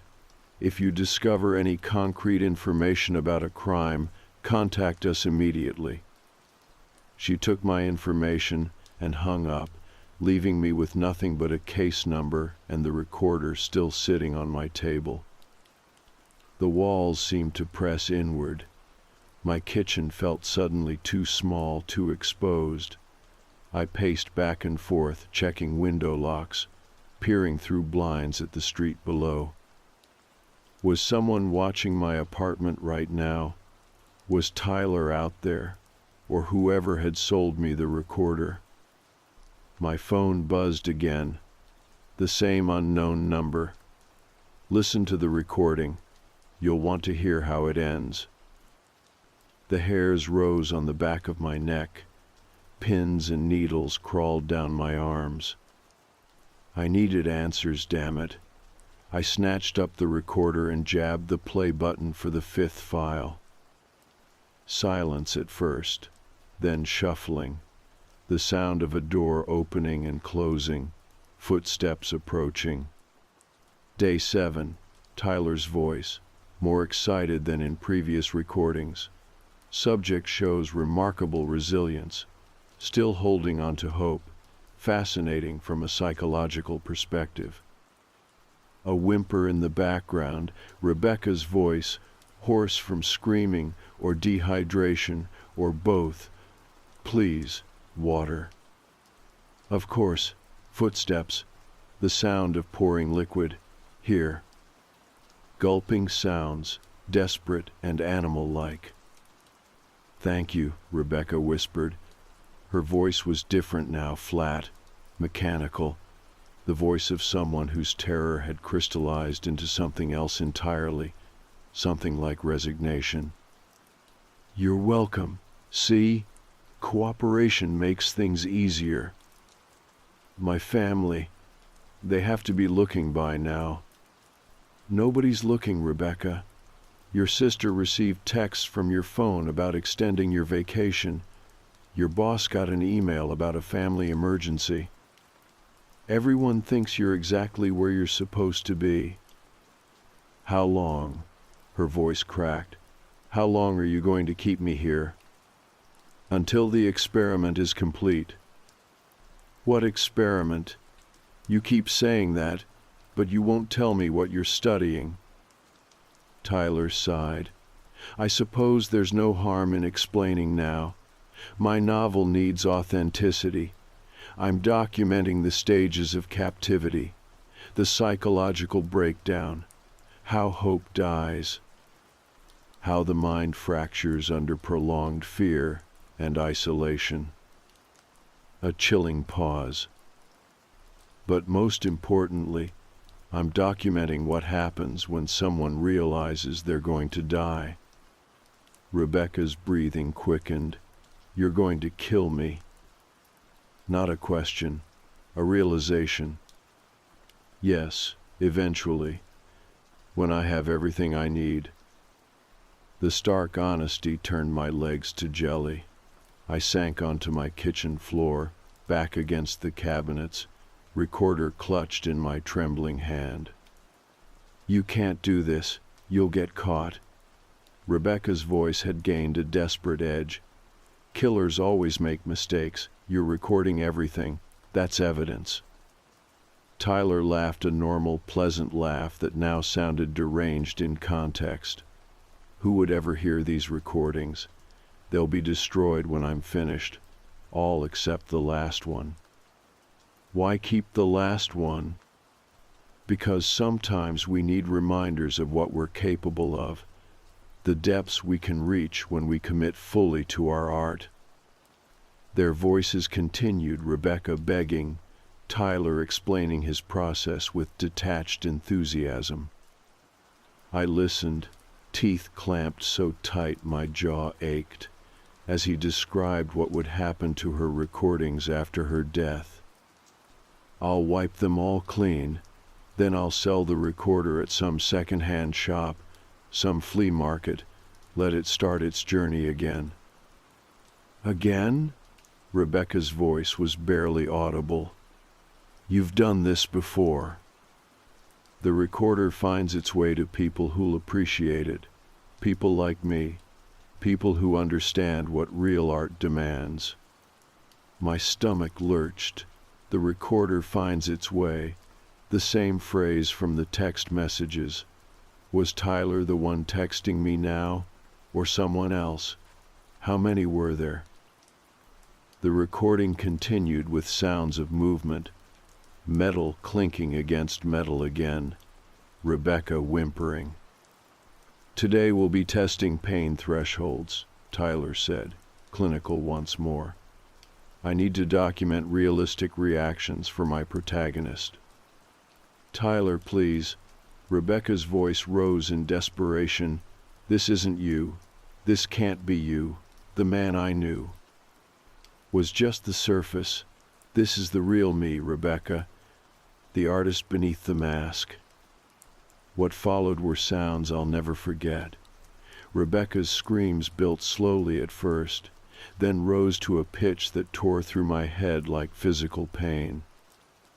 I scrambled to lower the volume, but couldn't look away from the recorder, couldn't stop listening, as if somehow by bearing witness I could retroactively save her. The screaming eventually stopped, replaced by ragged breathing, sobs. Excellent, Tyler murmured. Very authentic. The recording continued with merciful stretches of silence, broken by occasional questions from Tyler, reactions from Rebecca that grew weaker, more distant. Then his tone changed, became contemplative. I think we're approaching the finale, Rebecca. You've given me everything I needed. The progression has been perfect. Please, she whispered, so faintly the recorder barely picked it up. Let me go. I won't tell anyone.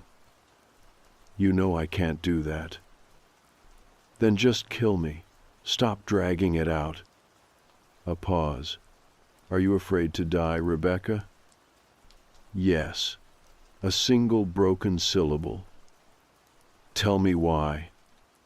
Because I don't want to disappear. I don't want to be nothing. You won't be nothing. You'll be art, immortalized in my work, the most authentic victim ever captured on the page. Footsteps approached. The sound of Rebecca's breathing quickened. What are you doing, Tyler? Shh, he soothed. It's time for the final scene. No, wait, please. Her voice cut off in a gasp. Then she spoke again, slower, confused. What did you? Just something to make the transition easier. You'll feel sleepy soon. You said, her words were slurring now, you said no one would ever hear this. My ears rang. The exact phrase from the prompt. You said no one would ever hear this. No one who matters, Tyler replied softly. Silence stretched.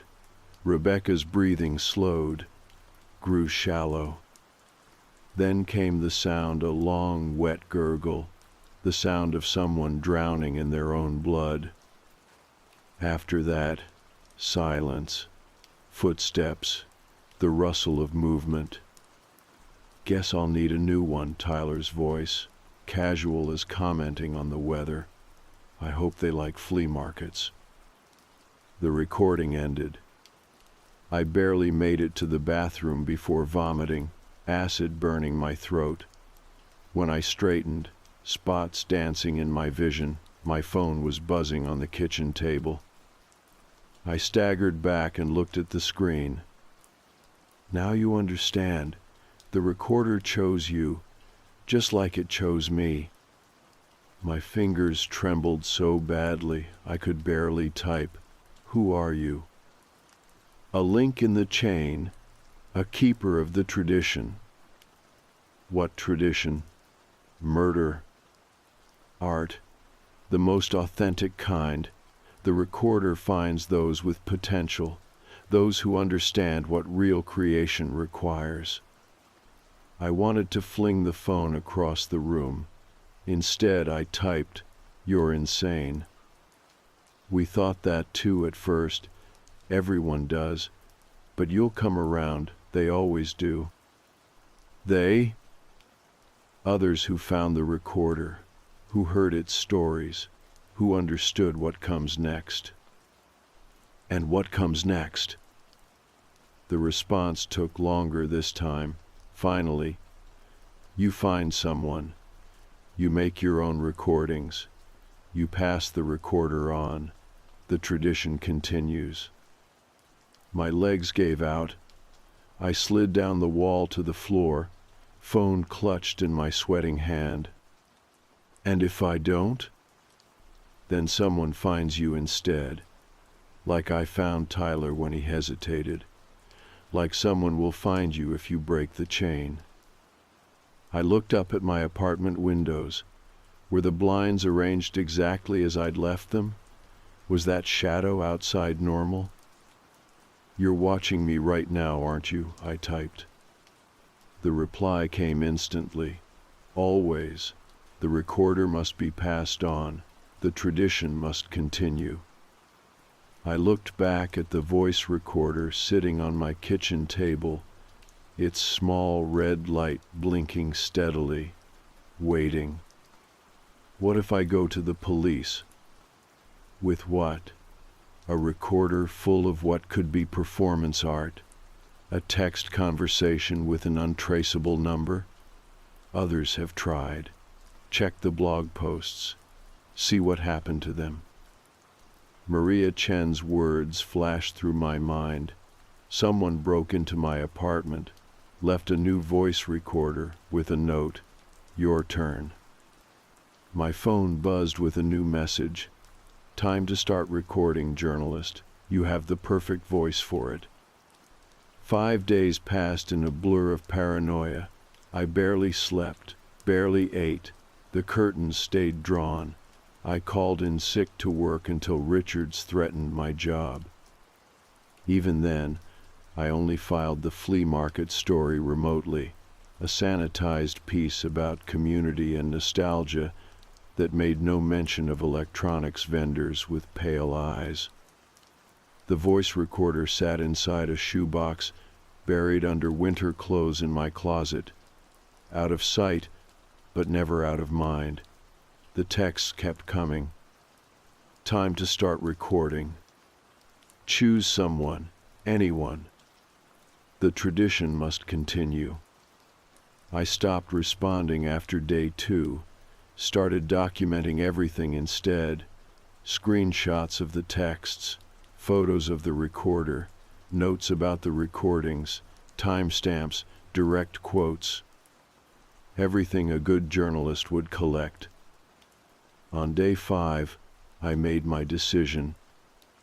Not to become a killer, not to continue whatever sick chain this was, but to break it. The police had been useless on my first attempt. This time, I needed to be smarter. I needed evidence they couldn't dismiss. I dug out the business card of a detective I'd interviewed for a piece on property crime last year. Detective Mercer. She'd been straightforward, competent. Most importantly, she'd taken me seriously. I called her personal number, not the station. "Mercer," she answered on the 3rd ring. "This is Alex Moore from the Chronicle. We met last year for that series on apartment break-ins." "I remember. What can I do for you, Moore?" "I need to talk to you. Off the record, at least initially. It's about a murder." A pause. "You reporting a crime or working on a story?" "Both. Maybe. I have evidence, but it's complicated." To her credit, she agreed to meet me at a coffee shop downtown. Public enough to be safe, private enough for conversation. I arrived early, chose a corner table with my back to the wall, ordered coffee I couldn't taste. My eyes scanned every customer, every passerby on the street outside. Was one of them watching me? Following me? Detective Mercer arrived right on time. plain clothes, but I spotted the subtle bulge of her shoulder holster under her jacket. She sat across from me, ordered a black coffee, and got straight to business. "So what's this evidence of murder?" I pulled out my phone, loaded with the screenshots, and a USB drive containing copies of all 5 audio recordings. I bought a voice recorder at a flea market 5 days ago. It contained recordings of a woman being held captive and eventually murdered. And now whoever sold it to me is sending threatening messages, implying I need to kill someone else and pass the recorder on. To her credit, she didn't immediately dismiss me. Her expression remained neutral as I walked her through everything: the recordings, the texts, the blog posts from others who'd found similar recorders. She listened to portions of the audio files. Her face darkened at the 5th recording, especially at the wet, gurgling sound near the end. "Have you received any direct threats?" she asked. "Anything specific saying they'll harm you if you don't comply?" "Just vague implications, that someone will find me if I break the chain." She nodded slowly. "So we're looking at potential murder, stalking, and criminal coercion." She pocketed the USB drive. "I'll need the original recorder as evidence." "It's at my apartment." "Then let's go get it." The walk to my apartment building took less than 10 minutes. I felt safer with Mercer beside me, her alert eyes scanning the street periodically. Still, my key shook as I unlocked the building's front door. In the elevator, she asked, "Have you noticed anyone following you? Any unfamiliar vehicles or people hanging around your building?" "I've barely left my apartment since finding the recordings, but I feel watched constantly." The elevator doors opened on my floor. We walked down the hallway, my anxiety spiking with each step. What if someone had broken in while I was gone? What if they were waiting inside? But my door was still locked. Everything inside looked untouched. I went straight to the closet, dug out the shoebox, and handed Mercer the recorder. "I need to document this properly," she said, taking photos of the recorder with her phone. "Chain of custody is critical if this becomes evidence in a criminal case." As she worked, I glanced at my own phone. 3 new text messages from the unknown number. "What are you doing?" "Who is that with you?" "This isn't how it works." I showed Mercer the messages. Her expression hardened. "They're watching your building," she said quietly. "Probably right now." My throat constricted. "What do we do?" "We use it to our advantage." She pulled out her own phone. "I'm calling for backup and a tech team. Whoever this is, they've made a mistake. Texts can be traced. Surveillance means they're physically nearby." While she made the call, I peeked through my blinds at the street below. Cars, pedestrians, nothing obviously suspicious, but they could be anywhere, in any of those vehicles. Behind any of those windows in the building across the street. Mercer finished her call. "Officers are on their way. They'll set up a perimeter and sweep the area. Our tech team will work on tracing those text messages." "Will that work if they're using burner phones?" "Maybe not the texts alone, but combined with surveillance footage from the area, witness statements from the flea market, and the recorder itself, we'll build a case." She paused. "But first, I need to ask you something important." "What?" "Are you absolutely certain you weren't involved in creating these recordings? That this isn't some elaborate attempt at pitching a crime story?" The question stung, but I understood it. Check the dates on the recordings. I was covering city council meetings when the first 4 were made. Dozens of people can verify my whereabouts. And I don't have the technical expertise to fake something like this. She nodded. Had to ask. Now let's. My phone buzzed again. A new message. You broke the rules. Front door, 2 minutes. Mercer read it over my shoulder. Get away from the windows. Now. She guided me to the bathroom. No windows. 1 door. Solid walls. Drew her weapon. Stay here. Lock the door. Don't open it for anyone but me. Before I could protest, she was gone. I locked the bathroom door, hands trembling so badly I could barely manage the simple task.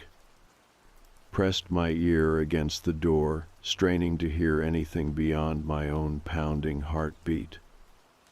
Minutes crawled by, voices in the hallway outside my apartment, heavy footsteps, the crackle of police radios.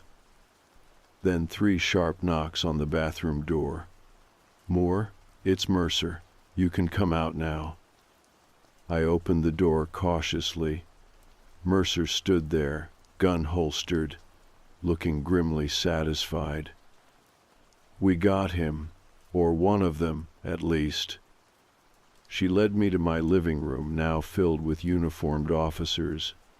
Through my open front door, I caught a glimpse of someone being handcuffed in the hallway. Male, medium build, wearing a dark hoodie. He was coming up the stairs when our first officers arrived, Mercer explained. Had this on him. She held up an evidence bag containing a knife. Another bag held a brand new voice recorder still in its packaging. And this. She showed me a third bag with a folded note inside. Even through the plastic I could read the words. Your turn. Is it him? The vendor from the flea market?